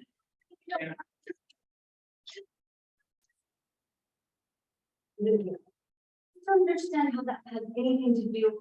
Why would you allow them here if you wouldn't allow them? I just don't understand why. Because Only people is commercial bait to get investment. That's amazing. Unless you got another one. So, short-term rentals. More than just bringing investors, it also brings income into the town. They get taxes off of every rental. That's how the town knows there are so many illegal short-term rentals in the town because they still collect the taxes from them. I get it, but there are so many other rooms and things for rent, and the truth is, we need to care a little bit more about the residents and the quality of life, and the tax bill. When we've already got a lot to support it. I don't disagree with you. I also know that when you take a community and you flood that community with retirees, no offense to any retirees. Right, no offense to anyone out there, when you take a community and you flood it with retirees, it becomes Rockville. Okay, It becomes a non-family friendly community. right, but if you're able to, if you keep houses in residential, and residential, in other words, acres, they can still be rented because there's not the rent pressure to boost these rents up too high, you're gonna get families that rent rents. But nobody wants to live and raise their kids next to a short-term rental. And nobody wants the pressure, I mean, who's gonna, we want families. So We here want is what I want families. Here is what you do with that. And here's what I said this before. And here's what I'm waiting for. I'm waiting for the sewer study to come back that will allow us to expand our residential zone. When we can expand the residential zone, we can go through, we can change our general plan, we can designate parts of the town that will be zoned residential. we will change the zoning from rural residential to residential. That will push those short-term rentals out of that neighborhood. So Cameron, this is quite the grand plan. Yes. And it's not our general plan now, so this is Cameron's birthday. It is part of our, it is, you want me to read it, part of the general plan? No, I just, what I want is you to stick with the certain one part of this, because to me, the relevant, there's not the downside. I'm telling you, So, it's, the, I think that we have. I think that if we continue to grow, if we ban short-term rentals and we put every new subdivision that comes into town into rural residential, and we'll have a community of almost exclusively retirees. I don't, I'm sorry, you lost me. What do you mean push it into rural residential? I don't understand that. If, right, if we maintain, if we got rid of all of the short-term rentals, Not in the high resort zone and not in the. except for in the commercial and the highway resort zone. Right. Which is limited areas, but that's whatever, we keep them there and there only. We don't allow them in these new subdivisions. Then we just fill the whole community with With people that retirees, will stay. with retirees. No, Cameron, no, you're the wrong case, so. Short-term rentals, no, that is not, there's nothing about that that's accurate. That you're, that has happened in the past with the different market conditions and different pressures on growth. Market conditions change, that's why it's a free market. And we, That's as why we can't- a government, don't have. I'm not saying that, I'm not saying against bias, is because market conditions prevented development before, I mean, worried it's gonna be a drought again. There's so many people coming in Washington County, there's gonna be a drought on people wanting to live here. And If we have a subdivision that is very new, still being built, still brand new homes going up. And it's a beautiful community. It's our nicest community in town by far. Over there by the mayor's house in Rio de Janeiro. It's a beautiful community. It's a lovely community. There's great people over there, right? There's not families over there. okay, so your problem can be solved with wanting families, what you're saying can be solved with something you mentioned, which is expanding a residential zone. When you set a rural somewhere else, that has nothing to do with short-term rentals, you give yourself no benefit of that. Yeah, so what I'm saying is. All right. Is it okay if I continue? I'll probably, Okay, I'll try that's all right. to. All right.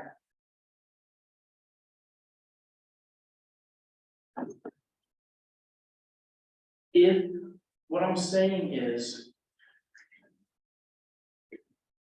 And what my fear is that we will become a Rockville community. You take those numbers, like I just said, 40 to 60%. So that's about 50%.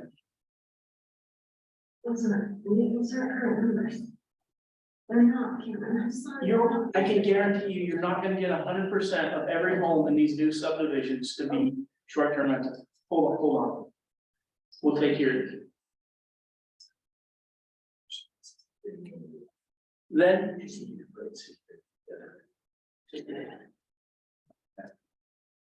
My fear is. And this is what I think will happen. I honestly think this will happen. If we do not limit the number of full-time retirees that are newly moving into the community, we will hit a point where there will be an overwhelming desire to keep this community just like Rockville. Okay. And so one of the ways that I think this helps is that every community that's being built that is geared to retirees at this point will also have to compete with the short-term rental market. And so a percentage of those people, a percentage of those homes will then not be retirees. I really think the verbiage right on the point where pretty soon, instead of wanting this residential to be expanded, there's gonna be a huge public outcry to not have it expanded.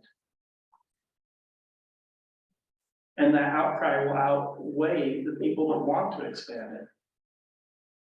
I just, can I speak as an expert witness?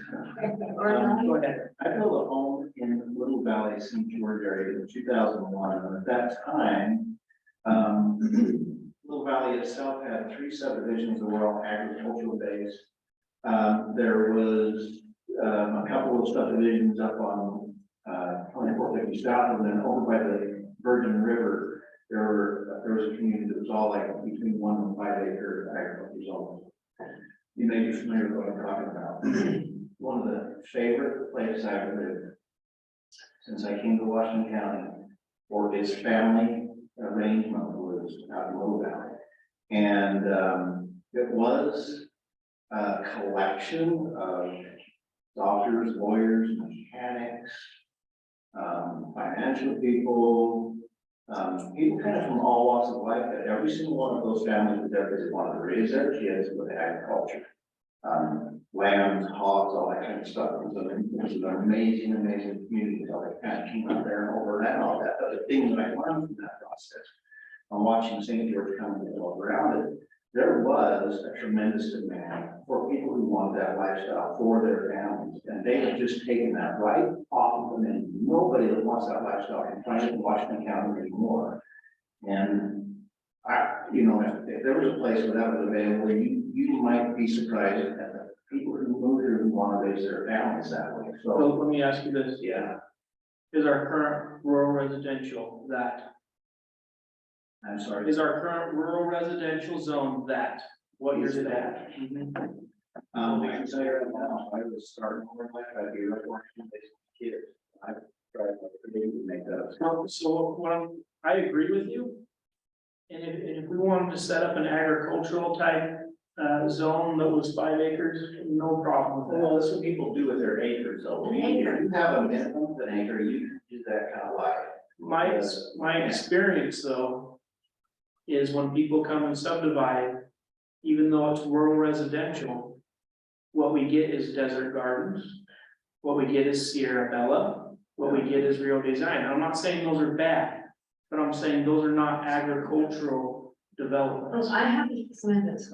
It's encouraging. So I agree with you, and I have no qualms with setting up an agricultural type forest property or whatever you want to call it. I don't have a problem with setting that up. What my argument to you is that rural residential as it currently sits and how it's been utilized in the community with subdivisions is not that. So, It could be, but the precedent says it's not. Conditions in St. George were really, really good for it. How they overran it. so, I agree. Karen, just one example, maybe you've done it. In Bergen, they made a move. Huh? Okay. Anyway, they made a move to leave a bunch of stuff for residential, like 1 acre lots. And it is family, it's all families, like the whole bunch of, how many, bunch of new developments, right? That the city council, maybe last year? What are the property values in Hurricane compared to here for raw land? I don't know, but if you chop it up, it's gonna get higher here. So don't chop it up, leave it big. But anyway, the point is, we're digressing away from the short-term rental, because I don't know that it's the best deterrent for what you're talking about. I think incentivizing the kind of development you want might be a better move than disincentivizing, with short-term rentals, I'm not disincentivizing, You I'm just just, said- no, I said that they You said it would competing. interrupt. They were competing. Okay, it would compete because there wouldn't be as many retirees that would be able Yes, to they would live there. compete. That's, Yes. okay, well, I don't know that that's a little hostile. But I guess the thing is, well, so maybe be open to the idea that there's another way to have that happen, kind of development, which is more families happen. Maybe we need to rethink things enough to incentivize that, but I think that the disadvantages to short-term rentals and the way we've handled them is just too big to ignore. Thanks, Connie. Sorry. You don't have to be sorry. It's just And Sean.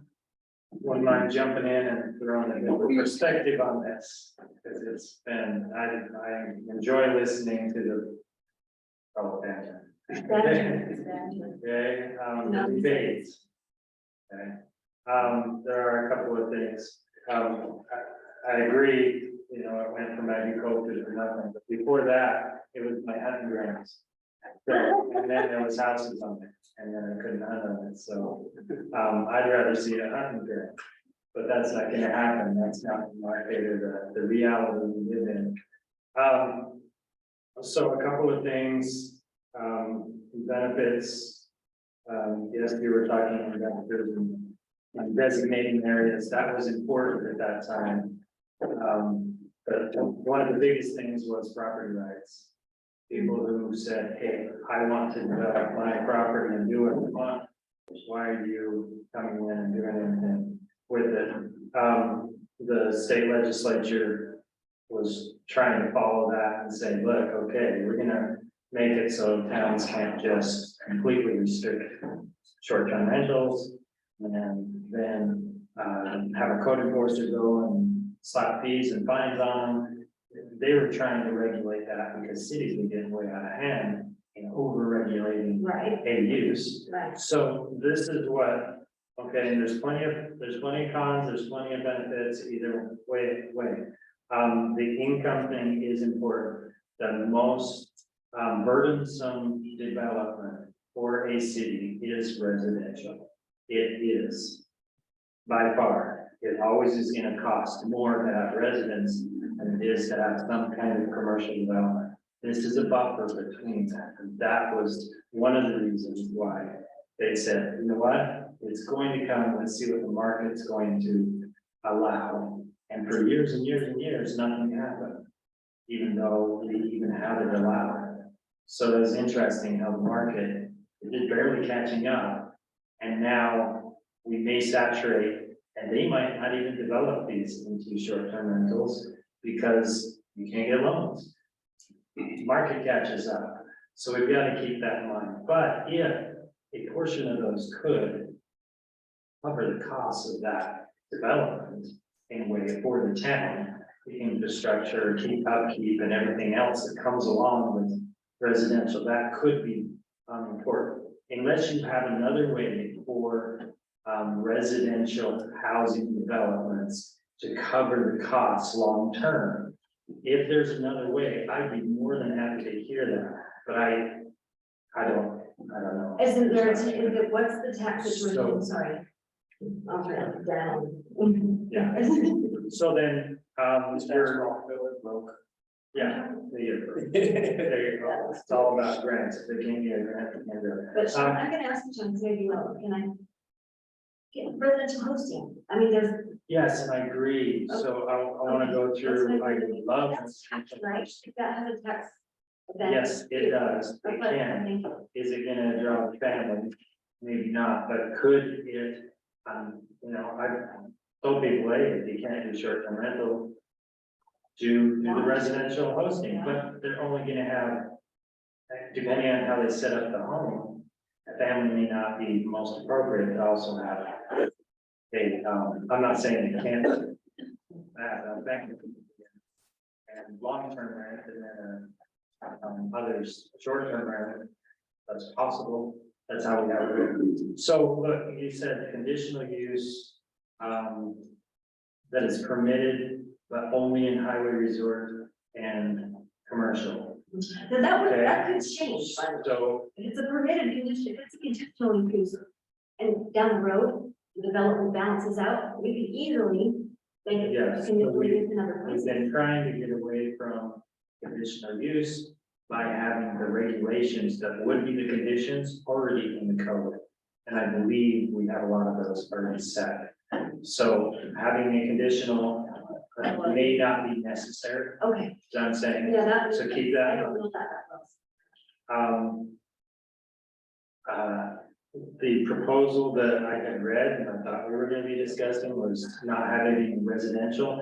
I actually like that. I read through it and I'm like, this is dumb. Why are we not allowing it? And then I realized it's the residential zone. And that's actually a pretty good, solution to, allow for, if you're gonna build a residential subdivision like Kevin and I did up at the cemetery. It's all got new housing and families and it's great.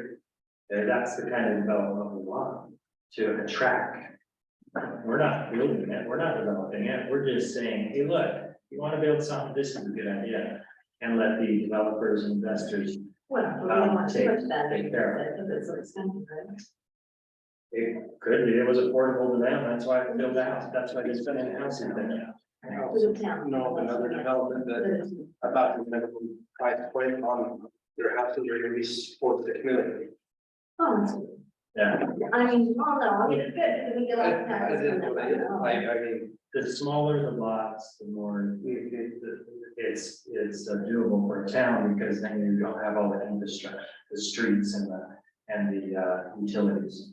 So. So the reason why if you towns have- don't like 5 acre lots is because they have to run so many miles of sewer pipe between houses for one house, whereas they could have ran that to if they had 1/4 acre lots, that'd be the same amount of pipe and Right, service. so it's cheaper for cities to stack people that have sky high and make slums, it's way cheaper for cities, but that's where, you gotta plan for a little bit. higher quality of life.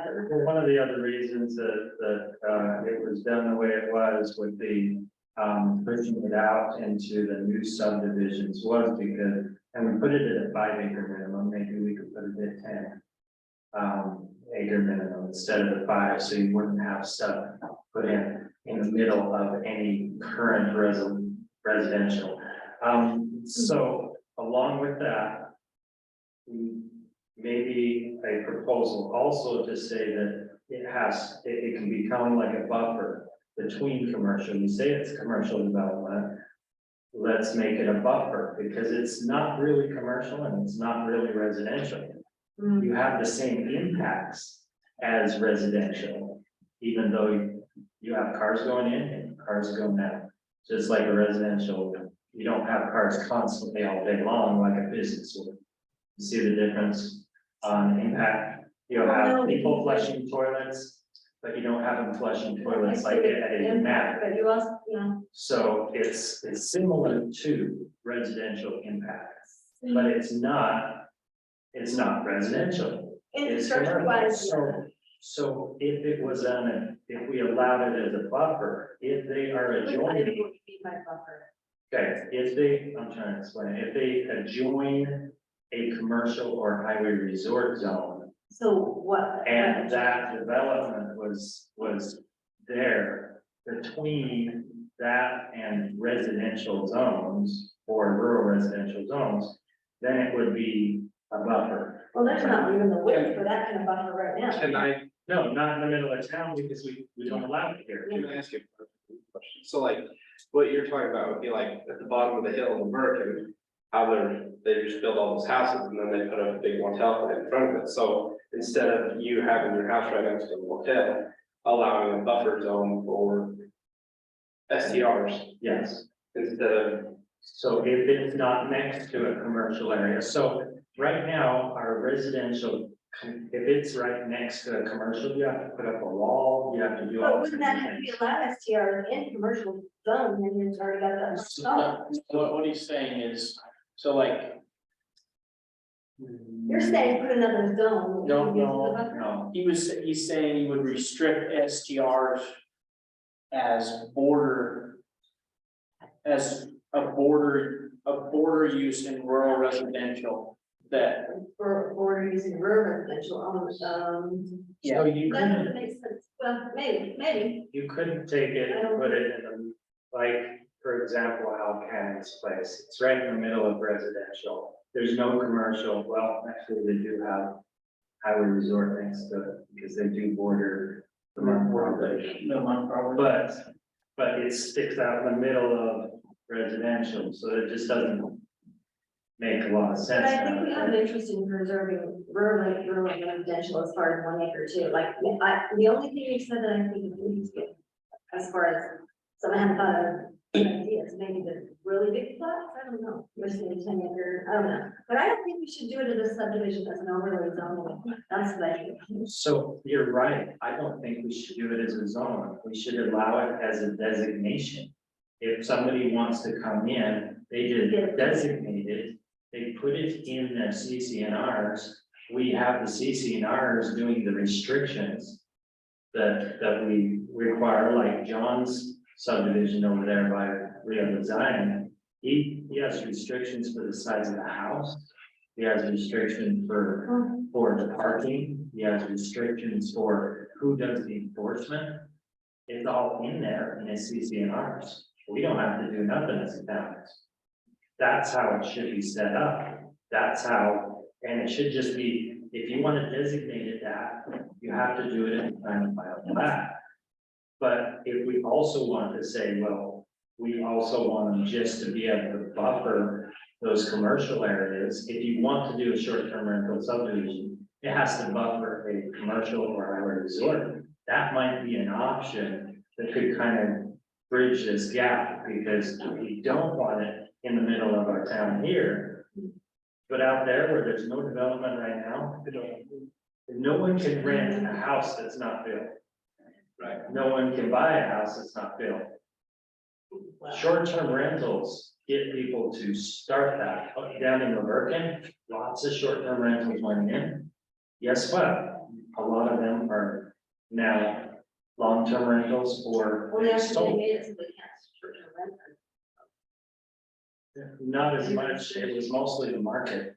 There's They like, stopped the new ones. they did stop new ones, but a lot of them have that permit, but they decided that it wasn't worth it, and so they shifted back. So the other thing is safety, you mentioned that one, I wanted to briefly hit that point. Short-term rentals, by far, the research is there, if you want me to send that over. Short-term rentals are a lot safer than long-term rentals by far. So, Oh, yeah, send me that, and I'll send you mine, we can swap research.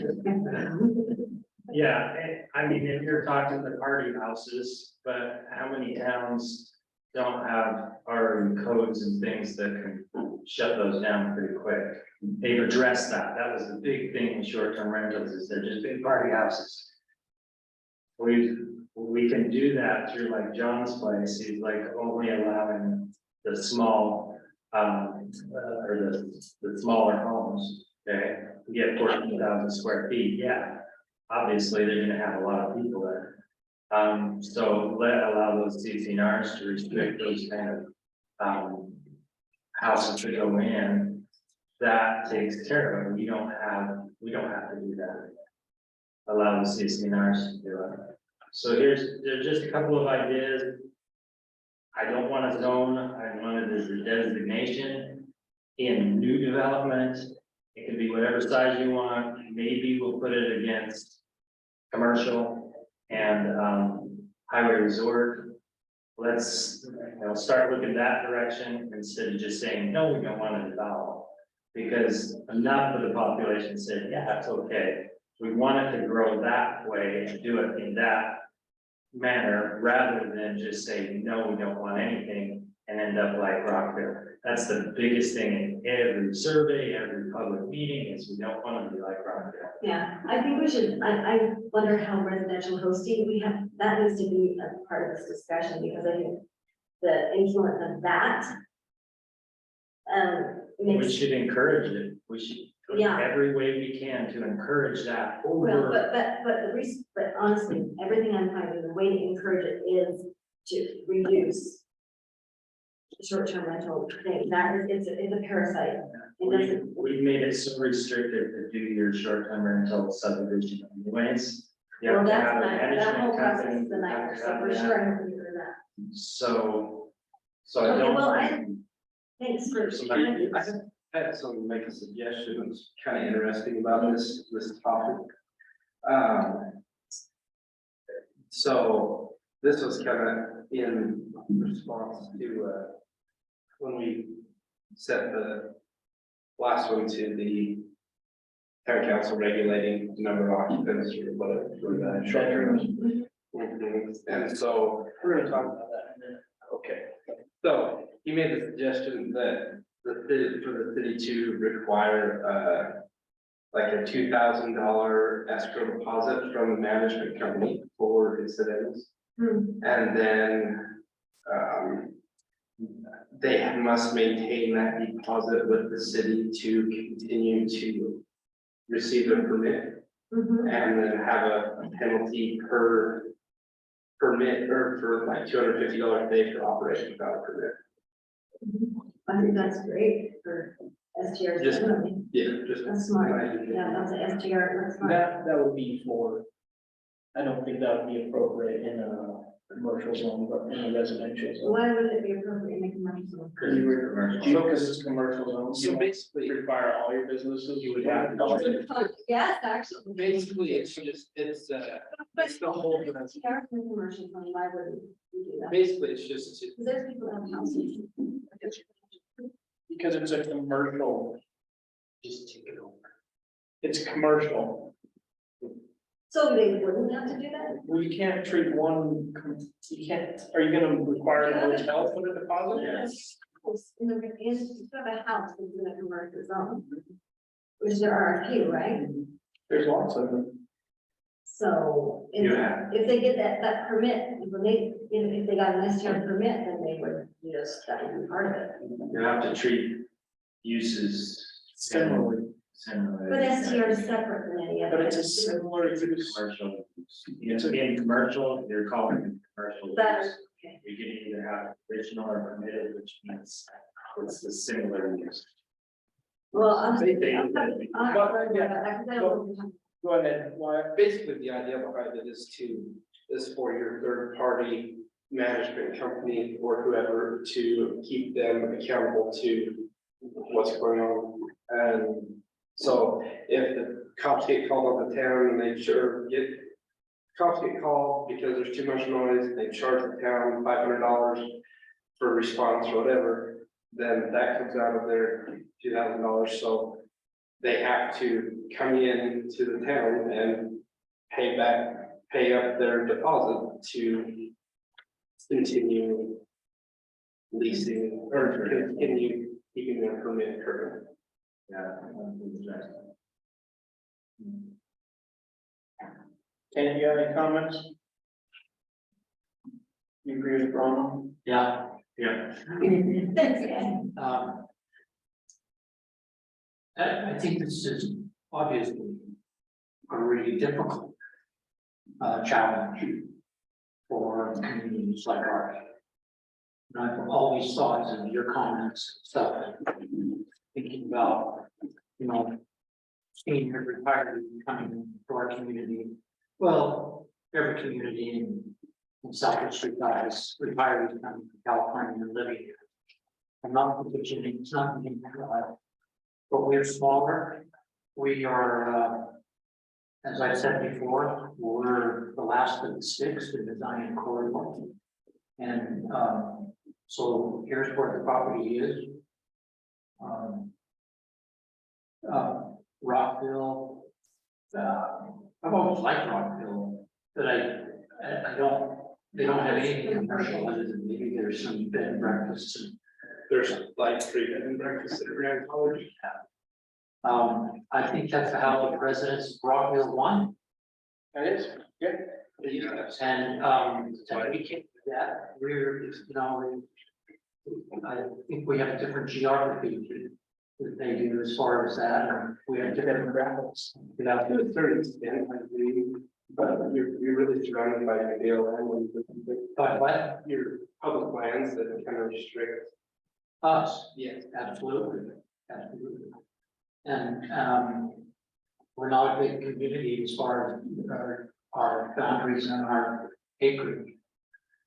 But I think that probably more of what is here is just a philosophical difference of what makes a community. And Brian and I are those that have moved in because we liked what was here, because we liked that community.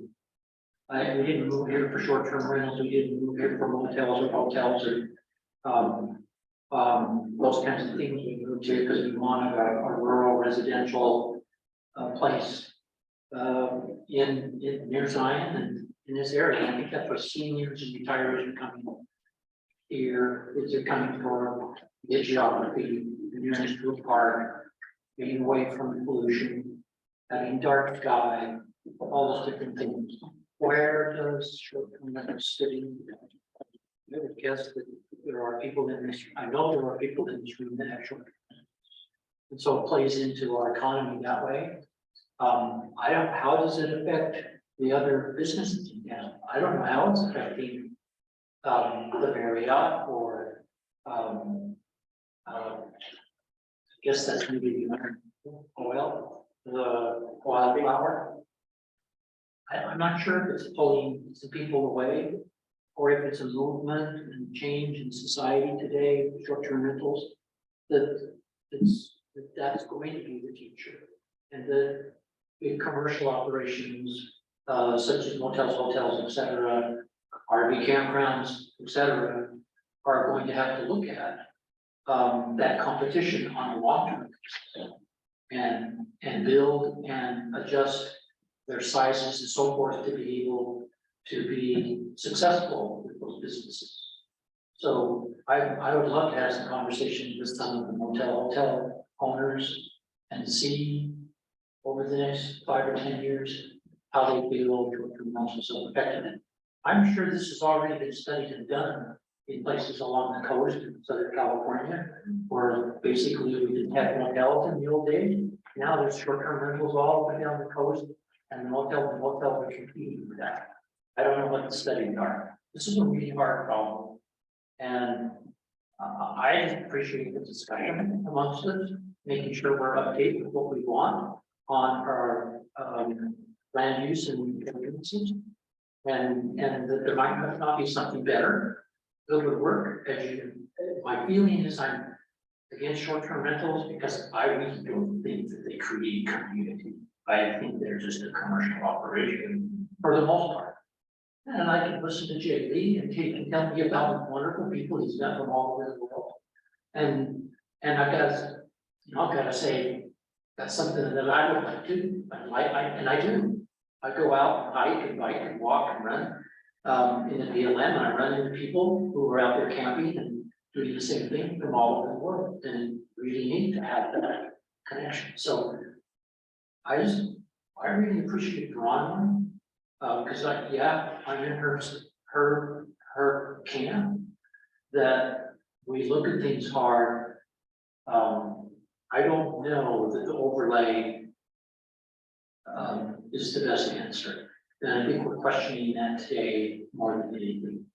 And I hope we can come to a solution where we can pass something on and the town council can really work at. Because the town council has a difficult problem, more so I think than we do, as to their division of where they go, and how they feel about the community and how it should go forward. So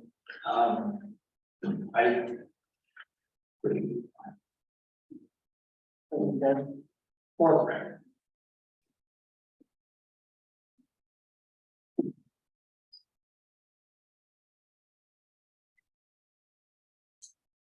I'll read your ordinance better. I will. What ordinance? Whatever you do that, but I didn't see. Whatever you. How come we've already made a recommendation and we got sent back to us? I'll never. Yeah, you gotta- But you did some more work. Like, I want to see. Capture. What's. So we need to look at that one that got sent back to us. Okay. Did they send it back with the recommendation? Yes. Which one are we talking about? So this is the 40, 34, 32 short-term rentals. Used by zone. I don't remember this one. 34, 30. Side down that day. If you're opening it up, 40. open it up, one that says number 2. Let me see. Is there a number 2? Yeah. If you gave me the number 2, I accidentally moved the wrong number. Okay, I got you. All right, so this is one we've, this is one that we've, we have to relook at. So the recommendation was, from the mayor. So if you look at the wording in, Where did this come from? third. We sent this to city council, they made recommendations and sent it back to the city. We had a big discussion about And maybe it was November and it was no. noise system. So if you look at the recommendations from them, one, if you look at 34.04. Change bedrooms. They wanted. Well, first the mayor said we need to make it, it's not clear in there that the subdivision has to have the short-term rental overlay. So I added. So it'd be 34.04 permitted uses, short-term rental. It says in new subdivisions with short-term rental overlay only, rather than in new subdivisions only. So that was a change. Would you repeat that? Rule 40, 34, 32 STR regulations. I can get into it. It's your email address. I'm about to go to that. I could go back things from our first time, and then giving us a chance to stand up. Meeting the charter. It's true. It's different. Like, go back to,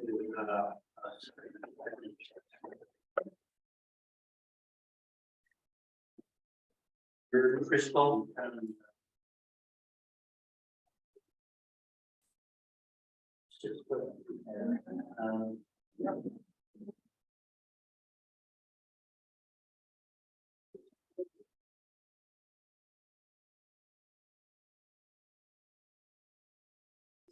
Jen.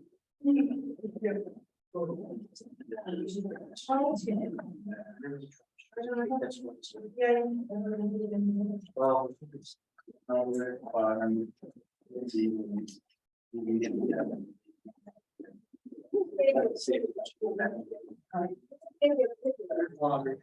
So the other change out there is. Was from Gene, he did not want to, you look at C. Short-term rental properties may not rent more than 5 bedrooms. Before it said that they could not have. It said they couldn't have more than 5 bedrooms. I thought we had a number of occupants. We did not, we changed it to bedrooms in our recommendation, but. Gene didn't like that. We regulated the number of bedrooms in the house. And so what his recommendation was change it so that they just can't rent more than 5 rooms, so if the house has more than 5 rooms, then.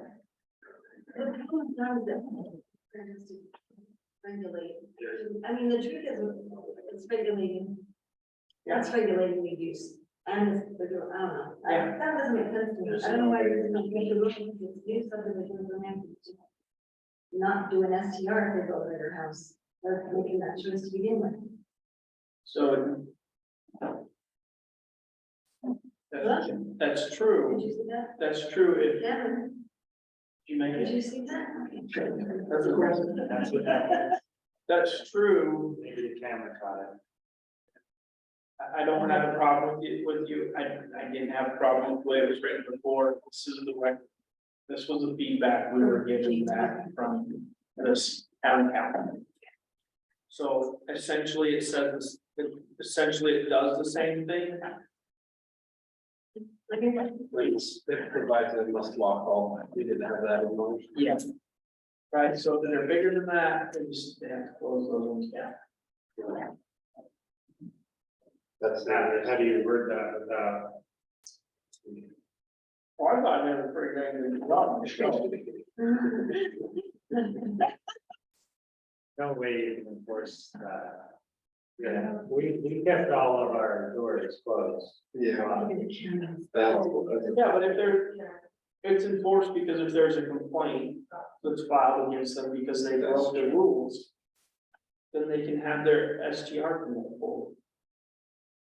That's how you enforce it.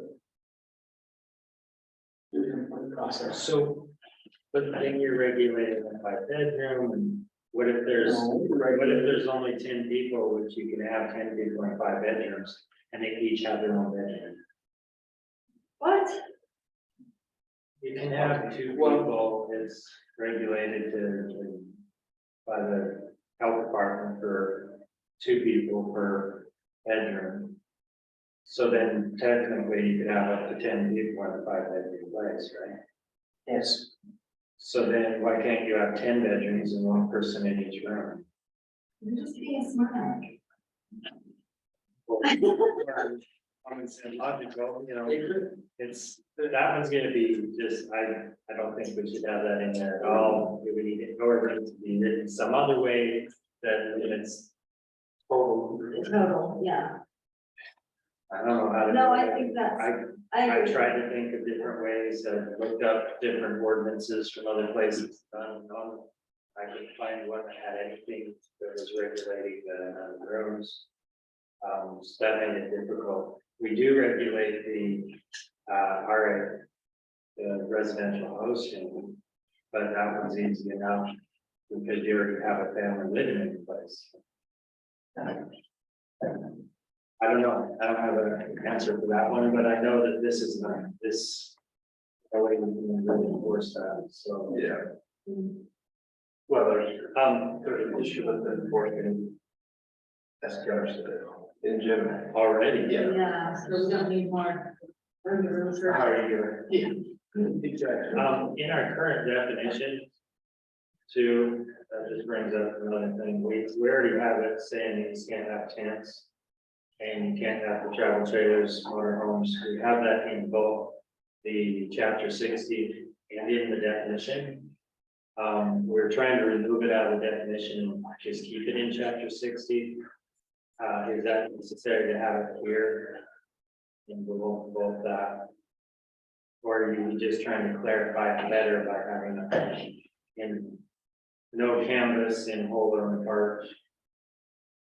Yeah, this is clear. This is specifically addressing the concerns that Yeah, people had, it sounded like it was specific. but these are specific to the zones. And this is, this is where this is in the permitted use, chapter 60 is the permitted use. Well, See, that's, I think it's worth having here because chapter 60 is governing short-term subdivisions, but it's much easier if you're in rural residential, when you're looking up your use in rural residential. So should it mimic what's said in chapter 60 was all I was saying. well, we don't know. And just say refer to, or have it written and then refer it back to chapter 60, which is really the short-term rental permit regulations. You have to have a permit. So these are the regulations you must follow. So you shouldn't be sending them to chapter 60 because you have to have a permit. In chapter 60, there's the rest of the regulations. And then one more thing, this technical issue on the very last one, 32.06, permitted uses. That one should not be red and crossed out because that is the original language, so that should be black. And the prohibited uses with the short-term rental part should be the part that's red. So we know which part is actually being changed. And what is taking it being taken I out. don't know if I want to do that. So.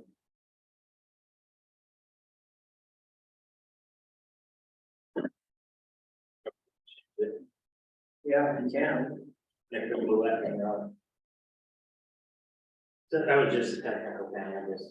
Yeah, I know what you're saying. Yes, I'm just a guess contributor. So maybe Crystal will have to change it. Oh, no, Did you do it, Crystal? I just changed it to black, Okay, well, that was good. but I don't know how to change the stripe or No, leave the strike through in black, in black. yeah. Strike through is always black. Okay. Black.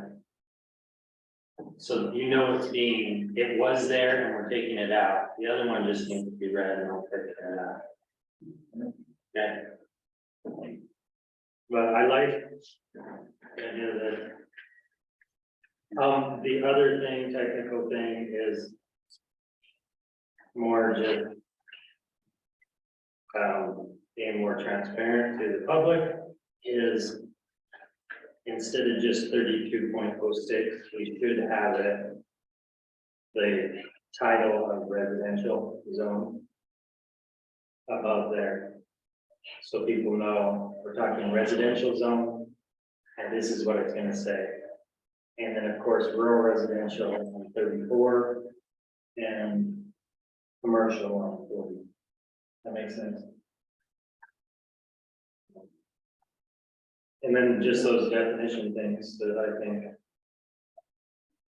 Wanted to have, we need them to do. want us to say.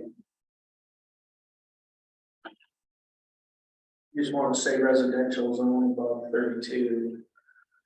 Rural residential above 34. Yeah, and commercial zone over there. Just because I know them, but I don't know if anybody else knows them, so when you just clarify. Because it took me a while, I'm like, why are we getting rid of short-term rentals in a residential zone? Well, yeah, so. And then I'm like, wait, no, that's what we were trying to do. Yeah. I want to think about whether or not to use the overlay. I'm thinking about all the stuff, that everything, I just don't I wanna. don't want the overlay, we want a designation for new. Okay. And we're going back to this. No, Well, I just don't know, let's finish this, but I just don't know. I mean, then you're just gonna make more changes. Well, I don't think, I'm sorry. You have a question? Jean has a question.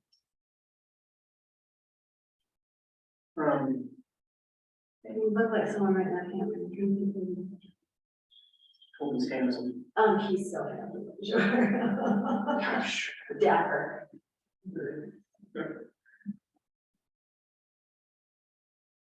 Did you hear us, Jean had a question? Yeah. Good comment, actually. This stuff originates and comes on. And one of the things making fun when you have some idea on it. You know, there's a lot of pressure on this full enforcement thing.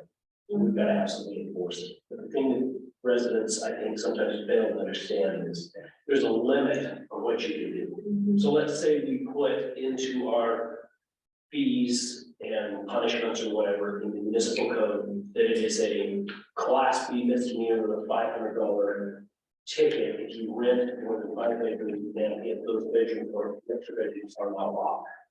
How are you gonna enforce that? No. How are you gonna enforce that? How am I gonna go up and knock on the door and the guy tells me, "Alan Sam, this is my home, be gone." How am I gonna come in there and check his doors to see if they're locked? So I hope you guys are writing this stuff, will consider how are you gonna enforce it when you write it? Because we can write all kinds of stuff, we can tell people all kinds of things on this. How are we gonna enforce it? Just thinking it up to us, we'll happily pass everything too, as clearly as it's seen in the past, but how do I enforce it? Or does the other person, if there is one at some point, how do they enforce it? question. Yeah. So let's say currently, or not currently, say someone rents their house out in a residential zone that's not a short-term overlay that is running, operating illegally. How can we write something in our ordinance to enforce those things? Because I know that. Not currently, the only thing that can be done is if I or whoever the representative is knocks on the door and says, "Are you running a short-term rental?" And they say yes, then we can say, "You gotta have a business license." You can't do this, you gotta have a business license. You don't have a business license, you're operating with a business. That has a punishment attached. Right. If they say, no, I just have family from out of town visiting, guess what? I can't do anything. Right. The only thing that can be done according to, this again was with our past attorney, I haven't sat down with our new prosecuting attorney. But they said, unless you have a contract in hand, when you issue, the cop issues a citation, you can say, look, I have a contract that shows that they tried to rent me this room. Then you can take that and prosecute them. The problem that was brought up in the past with Rachel Beckstrom, rest in peace, she said, the problem is that, yep, sure enough, you caught them. So you take them to court and they get fined $150. That's one night's rental. So then, do you think they care that they pay that? You just keep doing it. Right. So I don't know how to do it, but it has to start with, first of all, it has to start with stuff that's enforceable by state law as well. And if we do it within town, if we're gonna do stuff that's written in there, that's enforceable, then we can have punishments attached to it, and you're sticking up with it. Is there some? Okay, so, Hey, I just said, think about that. so Yeah, Just think about that stuff. I don't disagree with you, but I think there is a second purpose to rules and one is a deterrent. That's right. So 80% of your population will just follow the rules because they are the rules. And so having this in there, Saying on the corner. yes. maybe, I don't know, are you confessing? So having this in there as a deterrent also has its place, even if it's difficult or hard to, or impossible to enforce. Why can't we just say they won't have more than 6 bedrooms? Period? Well, here was the argument that was made to me. So not a percentage of the people that run a short-term rental have the short-term rental for now in the hopes that in the future, that's where they're going to move to, right? So the property they want comes available now, they buy it now, they build a house now, but they can't really afford a second home, so they're gonna rent it out as a short-term rental until they can come here. That's a percentage of the population, and so the argument was, well, we don't wanna stop those people from building the house that they want. Just Raise it because, to 6 bedrooms and call it good. what if they want 12 bedrooms? Well, then they can't have a short-term rental, they can sell it. You gotta have a financial.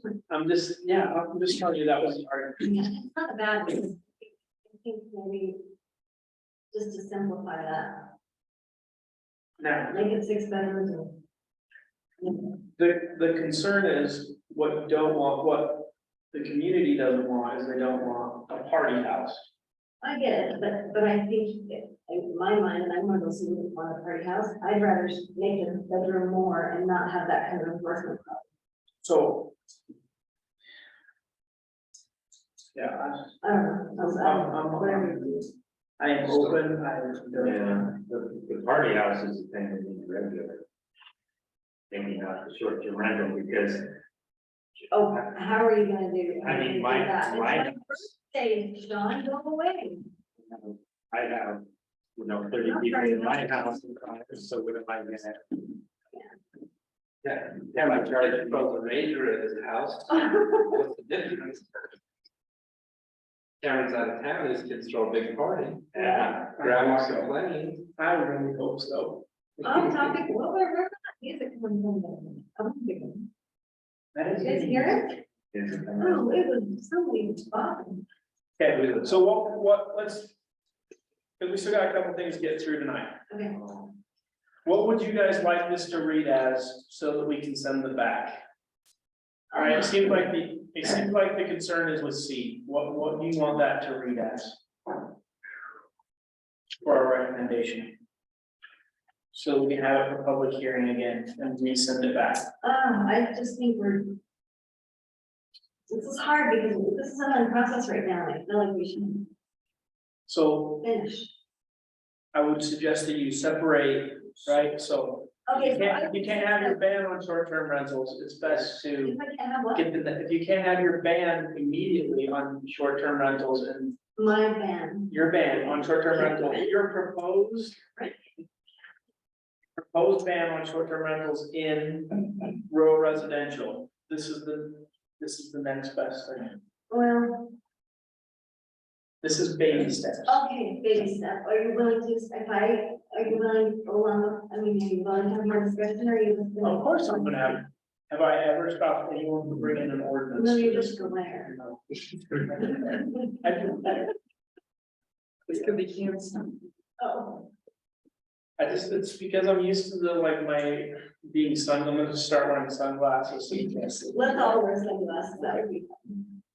So how, if you don't like the way it's worded now, how do you want that to read? I think either put 5 bedrooms or 6 bedrooms and not the locking. You don't make it an option, because we already said you can't rent part of the house. So you want to send it back to them the way we send it to I don't them? want to send it back to them. I'm not ready. So here's a proposal too, Gene and possibly Bronwyn are going to be meeting with Keith and discussing definitions. The first We can do that, I two could ask. are related to definition stuff. Okay, And that, until they get that hammered out, it's gonna be hard to even want to put this stuff in, because we'll have to change it, potentially to match whatever definition they come up with. So the definitions we did push through already kind of address the first 2 points on each one of these. And then C, No, it didn't, but go ahead. the 10th thing, it addressed that in the definition, annotation, and all that. Potentially, so that's what they're gonna work on, is make sure that it says residential, make sure that it says, yeah, dwelling unit, whatever it's gonna be, they're gonna work on that. When they get that definition, maybe a lot of this will be, the word is hidden in Japanese, it's not necessary. there you go. Redundant. So it would definitely be redundant. As far as C, I don't think we can enforce that at all. 34.44. You're right. So my suggestion on that is each of us come up with some kind of suggestion for that next time, because it's gonna take a lot longer, so this is night to get out now. Okay. If removing short-term rentals from The residential. only one I like is D. In residential. I like that, we see that clear. In the background. Additional layers. 36 years or times. This was my proposal, we So- voted on in December, that got sent back. Ever did you like that? Voted yes. Oh, yes, not This was a unanimous. vote. It wasn't unanimous. No, this was a unanimous vote. Where you were gone, It's not bad. I bet you were gone, but Maybe I that's was when you were starting gone. to show. So we're now trying to rewrite it. Well, So they had a couple of concerns, and I tried to address those concerns. Did you like what Sean said, Kevin? Sean said just take one and wait. Is that what he said? That's what he said. Pretty much. But I do agree with him, we should just, I think we should get more clarity. Each of us you get clarity on the definitions, and each of us come up with an idea for C. So if you look at the 5 bedrooms. That used to just say 5, short-term rental could not have more than 5 bedrooms. It was recommended that we change that so that houses could be bigger, but we still restrict the number of bedrooms that they can use, right? So I understand you can't enforce, by law. Right, why it needs to go home to the baby. Bedrooms. Bedrooms that are locked. Huh? What you.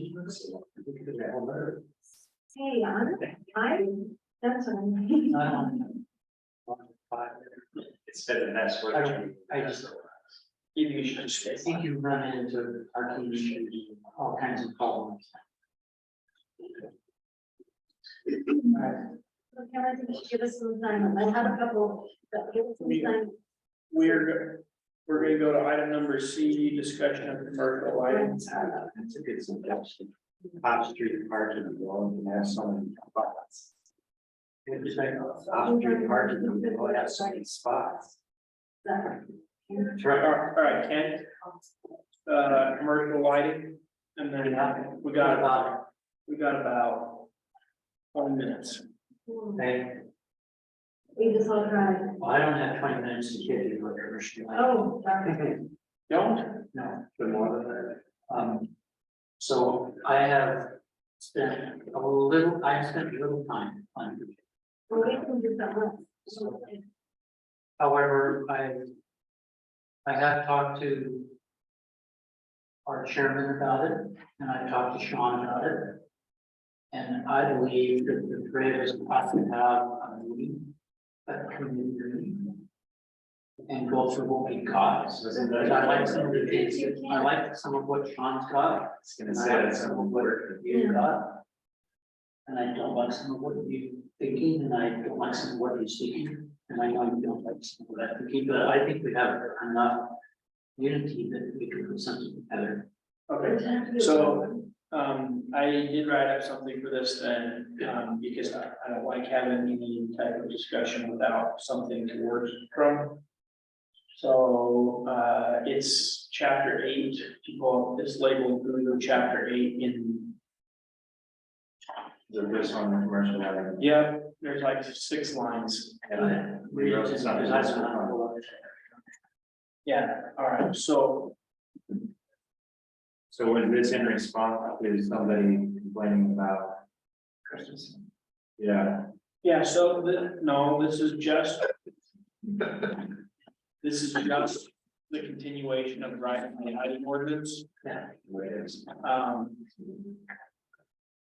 Starting with commercial lighting.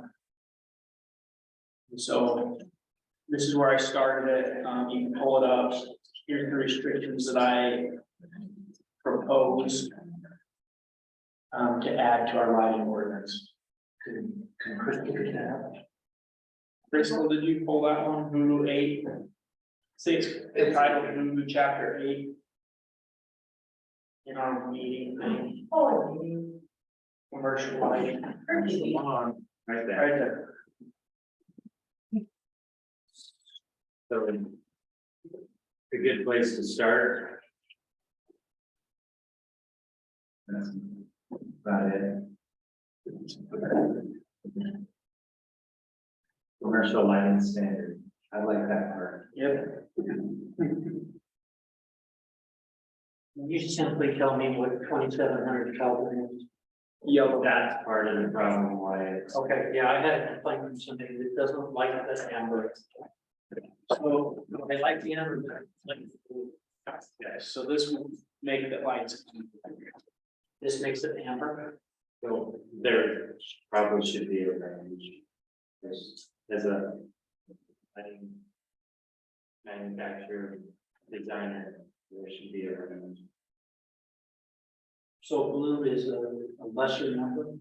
More. So, Blue is a higher number. yeah, you go higher, so your blue lights are gonna be about 4,000, 5,000.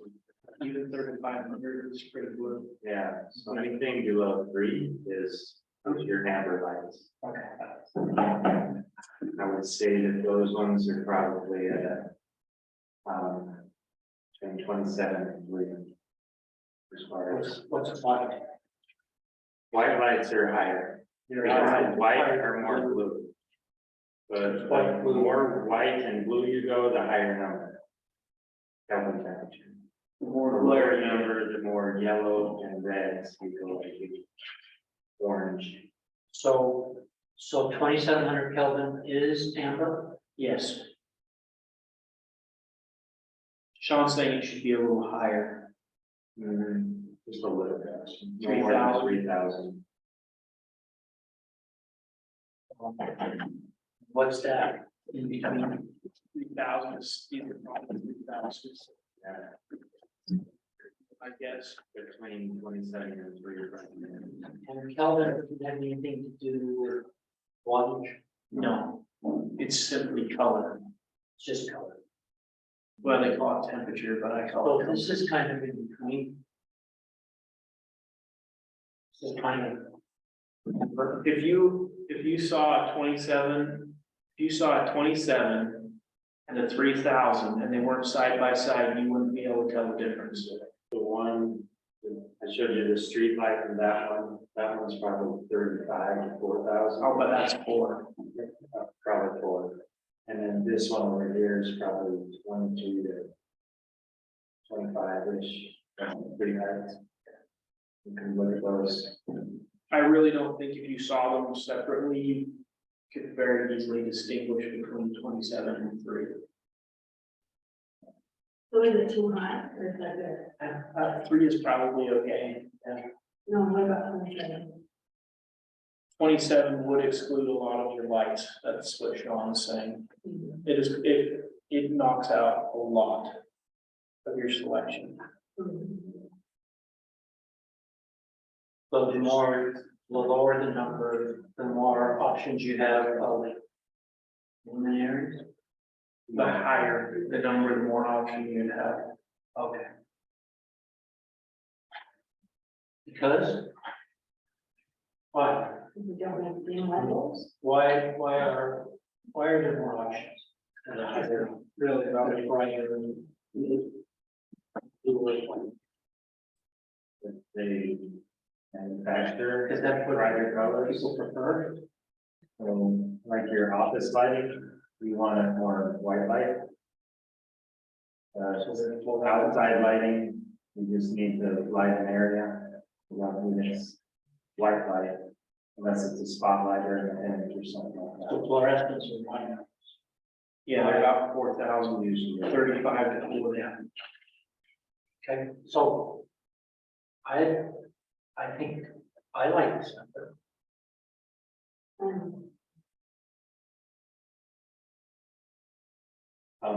For Springdale, one of their suggestions for, somebody was complaining about a sign that the company put up.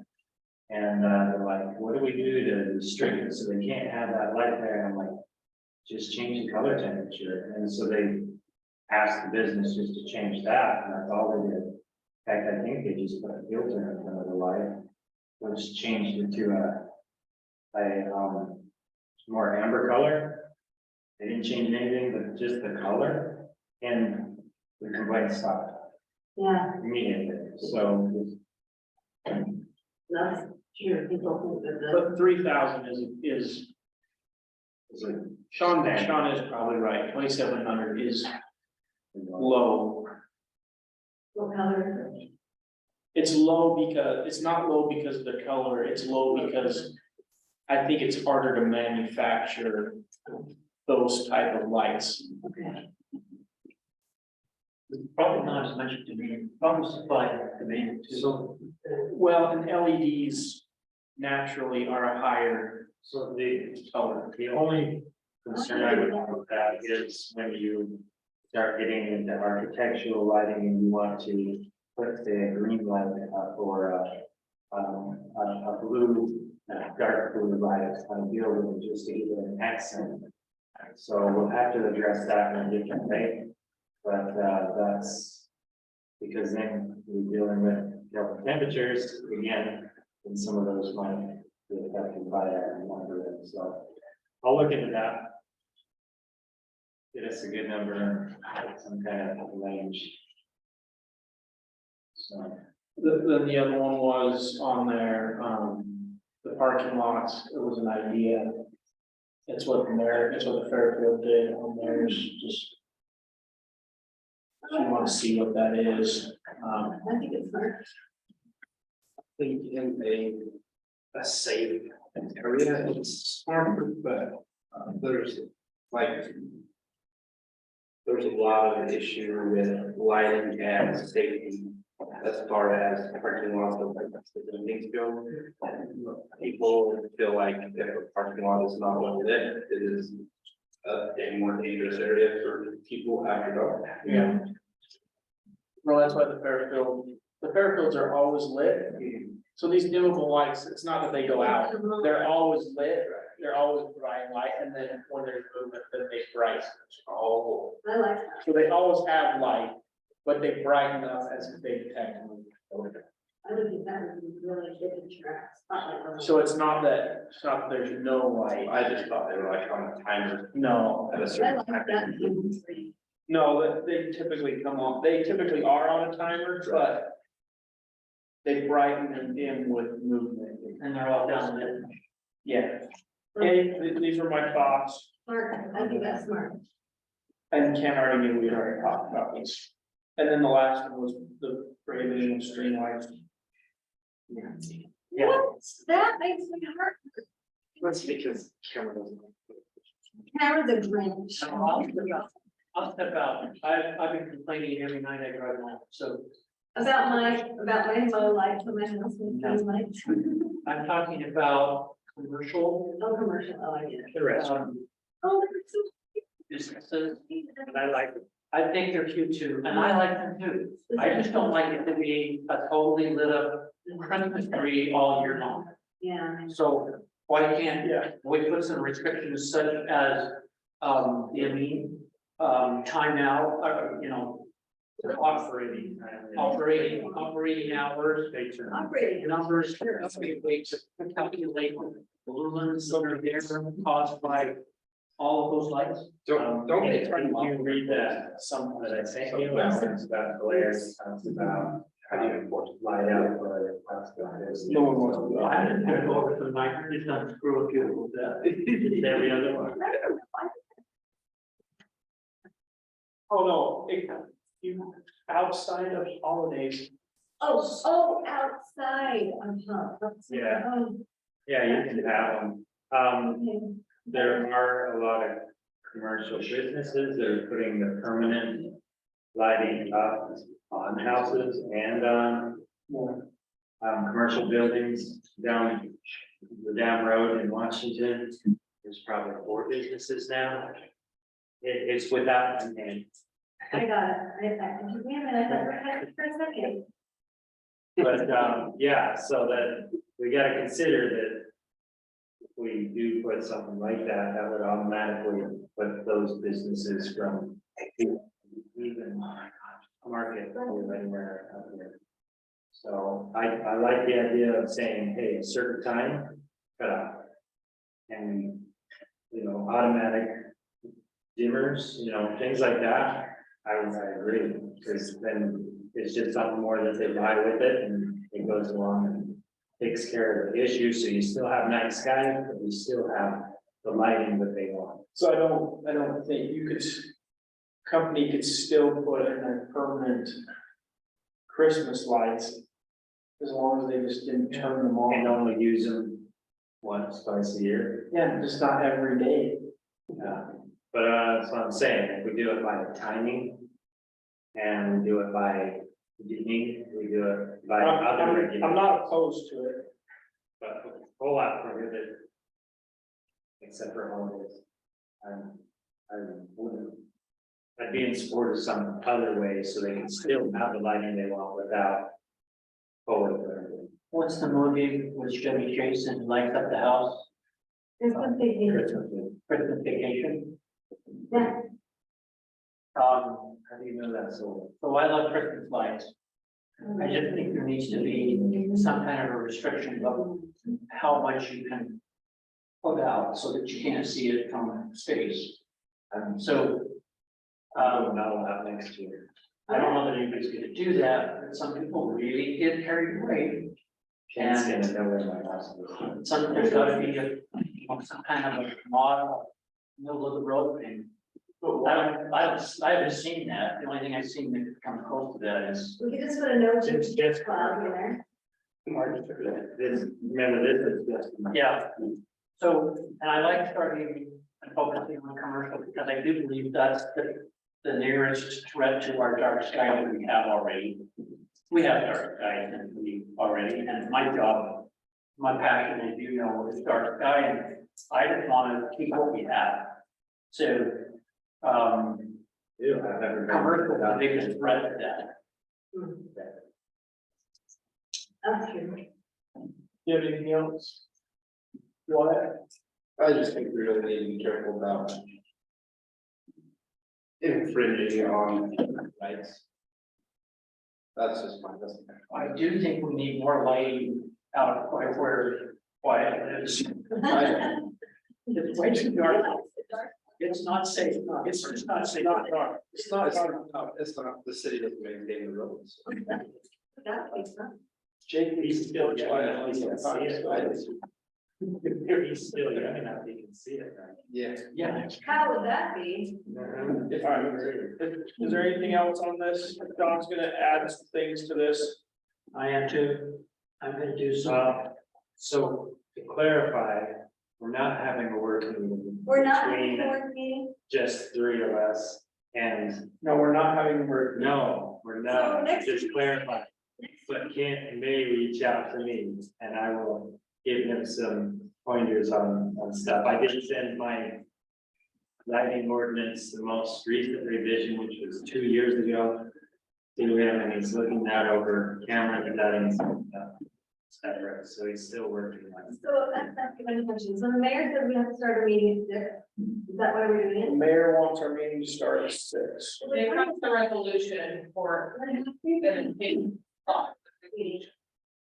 What? We can never have a work meeting, and it's so nice when we get something done and then just be quick with the public meeting. We have a work meeting after our regular.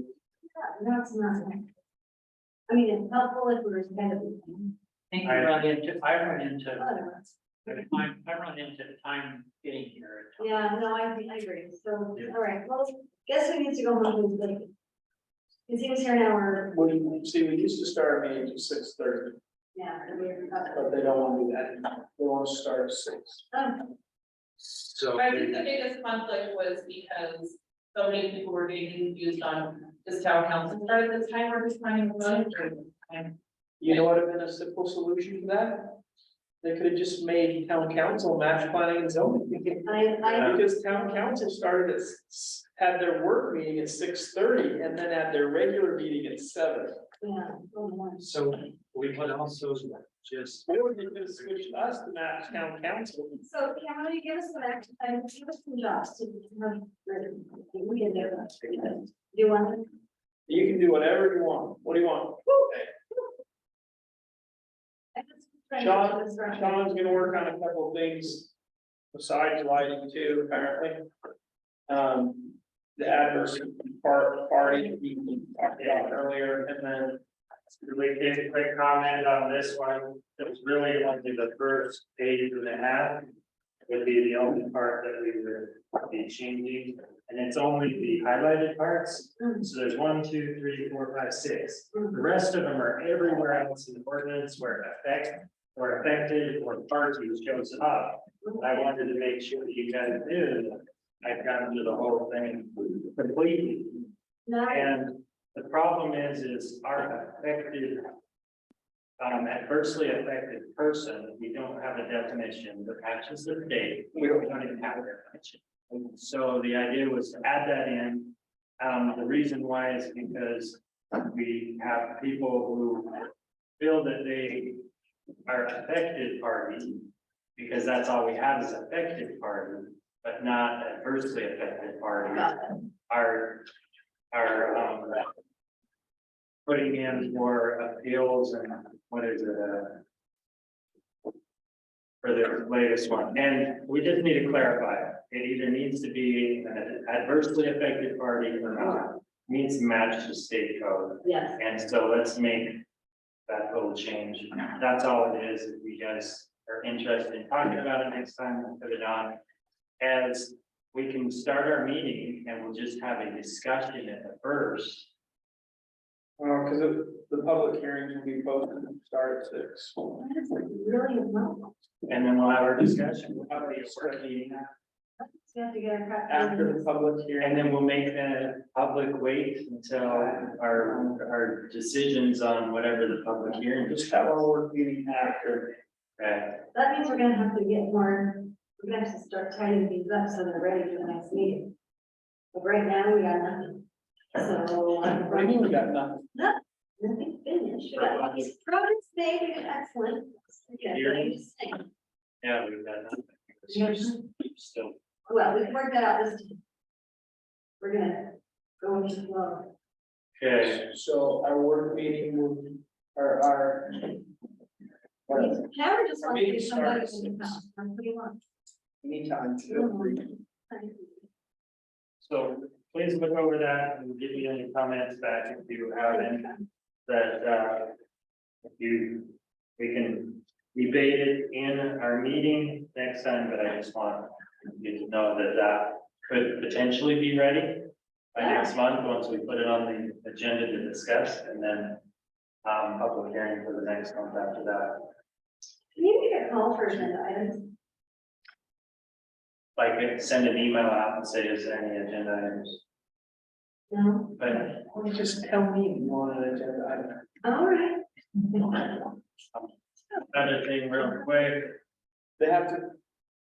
Well, usually it's 48 hours before the meeting, but He wants it. not when you usually call me. Look at that. if you don't have it to Cameron a week before, it's not gonna put it on there. Listen. I've explained this once before. It has to be a public hearing. No, not public hearing, agenda items, Oh, agenda item, discussion items. legally 24 hours, When do you- I can post them 24 hours. When do you I need do 48 hours. 48? So your meeting on Wednesday, I want them to be. Monday. Not 2 o'clock, not 5 minutes to 2 o'clock, I want them for Monday. You can call I've never done it. You Call me. Send it to her. want, you know it's true. I sent this other one out 2 weeks in advance and it never made it on the It's agenda. hard to share. You didn't say you wanted to have the agenda. Yeah, yeah. But that's okay. Okay, last Your quick time. thing. Yeah, No, he's gotta go, he's gotta go. Yeah, Just I saying, didn't- let's all make sure we double triple check on like scheduling, okay? Cause that's 6 o'clock. always nothing else, never anything else. I really can't meet much earlier than 6 o'clock. No, I know. you. Now I know. I agree. Today I know. you I still have one more. Okay, can. Okay, great, you gotta go. Yes, one more item. Okay, our decision on the height has affected affected part, we would say. There was the variance, he knew about that, there was a mistake made, so he tried to go for a variance, but the decision was made, have him cut his roof. Okay, so we were supposed to, we told him that we would go back in and change that height thing, so there could be some kind of little variance. What? Listen, I'm trying. some sort of little variance for roof pitch. So somebody would not have, with different properties could come before us without having to go to the appeal authority and get a variance for something as simple as a 18-inch difference. So we had talked about it and said, yes, we would be more than willing to discuss that as an option, but we weren't gonna raise it to the 30 feet. But we would say, hey, you've got to change the variance part of our calls even in agreements on changing that, so somebody doesn't have to go pay $500 for a variance and pay whatever fees for the lawyers and whatever, just see whether or not they can even get permission. We said that we would change that and figure that out, and we just never, I have a story. it was never brought back. People were building a house behind the main. And it was off like a foot, the foundation and footings of the building were poured a foot too close to the I curb. think it was 4 feet, wasn't it? Okay, I don't, No, it wasn't, it was a foot. Was it a foot? No, but I don't know that I know that. So, I know this story though. and Chris made it pull the whole thing out. That's, I don't know how much that cost, but that would have been a pretty penny. If you And know, we have to set a precedence for, if we don't have people abide by our ordinances and our codes, then you just open the Pandora's box. Make compromise on heights. My comment was not that we didn't, if there's a place that is different, unusual, and it could fit the potential for a variance from the beginning. Is there a process other than just sending them to the appeals authority that we can do? We all said, yes, we would like to pursue that. we did, You guys said that. You guys said, let's discuss that. You didn't agree with anything. You just said, let's discuss that, pursue that, rather than just changing the height. I thought we said he just needs to go through the process. Not just about him. And he didn't come out just about him. If you weren't gonna change the height to 30, he didn't care. But if somebody else comes in and the pitch is off, and they need an extra 2 inches. Okay, just to meet that. Are we gonna make you cut off the 2 inches to do that? So Yeah, let's fire the building inspector and then he doesn't have a job. you don't understand, the house, even that property specifically, from the road, it's not 25 feet up. From Pocketville Road, it's level with the houses around it. Okay, so that one had particular unique things. We need to put some process that allows the rest of us, allows somebody to come before us as a board who can say, yeah, I can see that there's something different with your property. Let's But figure isn't out. that what the variance is for? I'm so. No, that's not what the variance What is is. that for? But I guess we don't need an exception today, that's crazy. Okay, I don't even want to discuss it. I just wanted to bring it up. Okay, well, Yeah. I just. That I will probably bring something up, write it up, and then we can discuss it at that point. That's all I wanted to I'm say. sorry, I'm just confused because I don't. Okay, Yes, and that was part of the problem tonight, I guess, what? just being confused. We discussed No, I'm it just before. confused on this. Yeah. I was gonna bring an ordinance, make a motion that we close this meeting. We adjourn, yeah. Wyatt made the motion to adjourn, do I have a second? Second. Can't second the motion, all in favor? Aye. Aye, any opposed? Don't be mad, Charlie, really. Thank you. I'm confused because I didn't understand. Because you guys didn't want more than 25, and I agreed. Hey. For Cameron, I actually. Cameron, you and Increase it. I voted for the increase it, you guys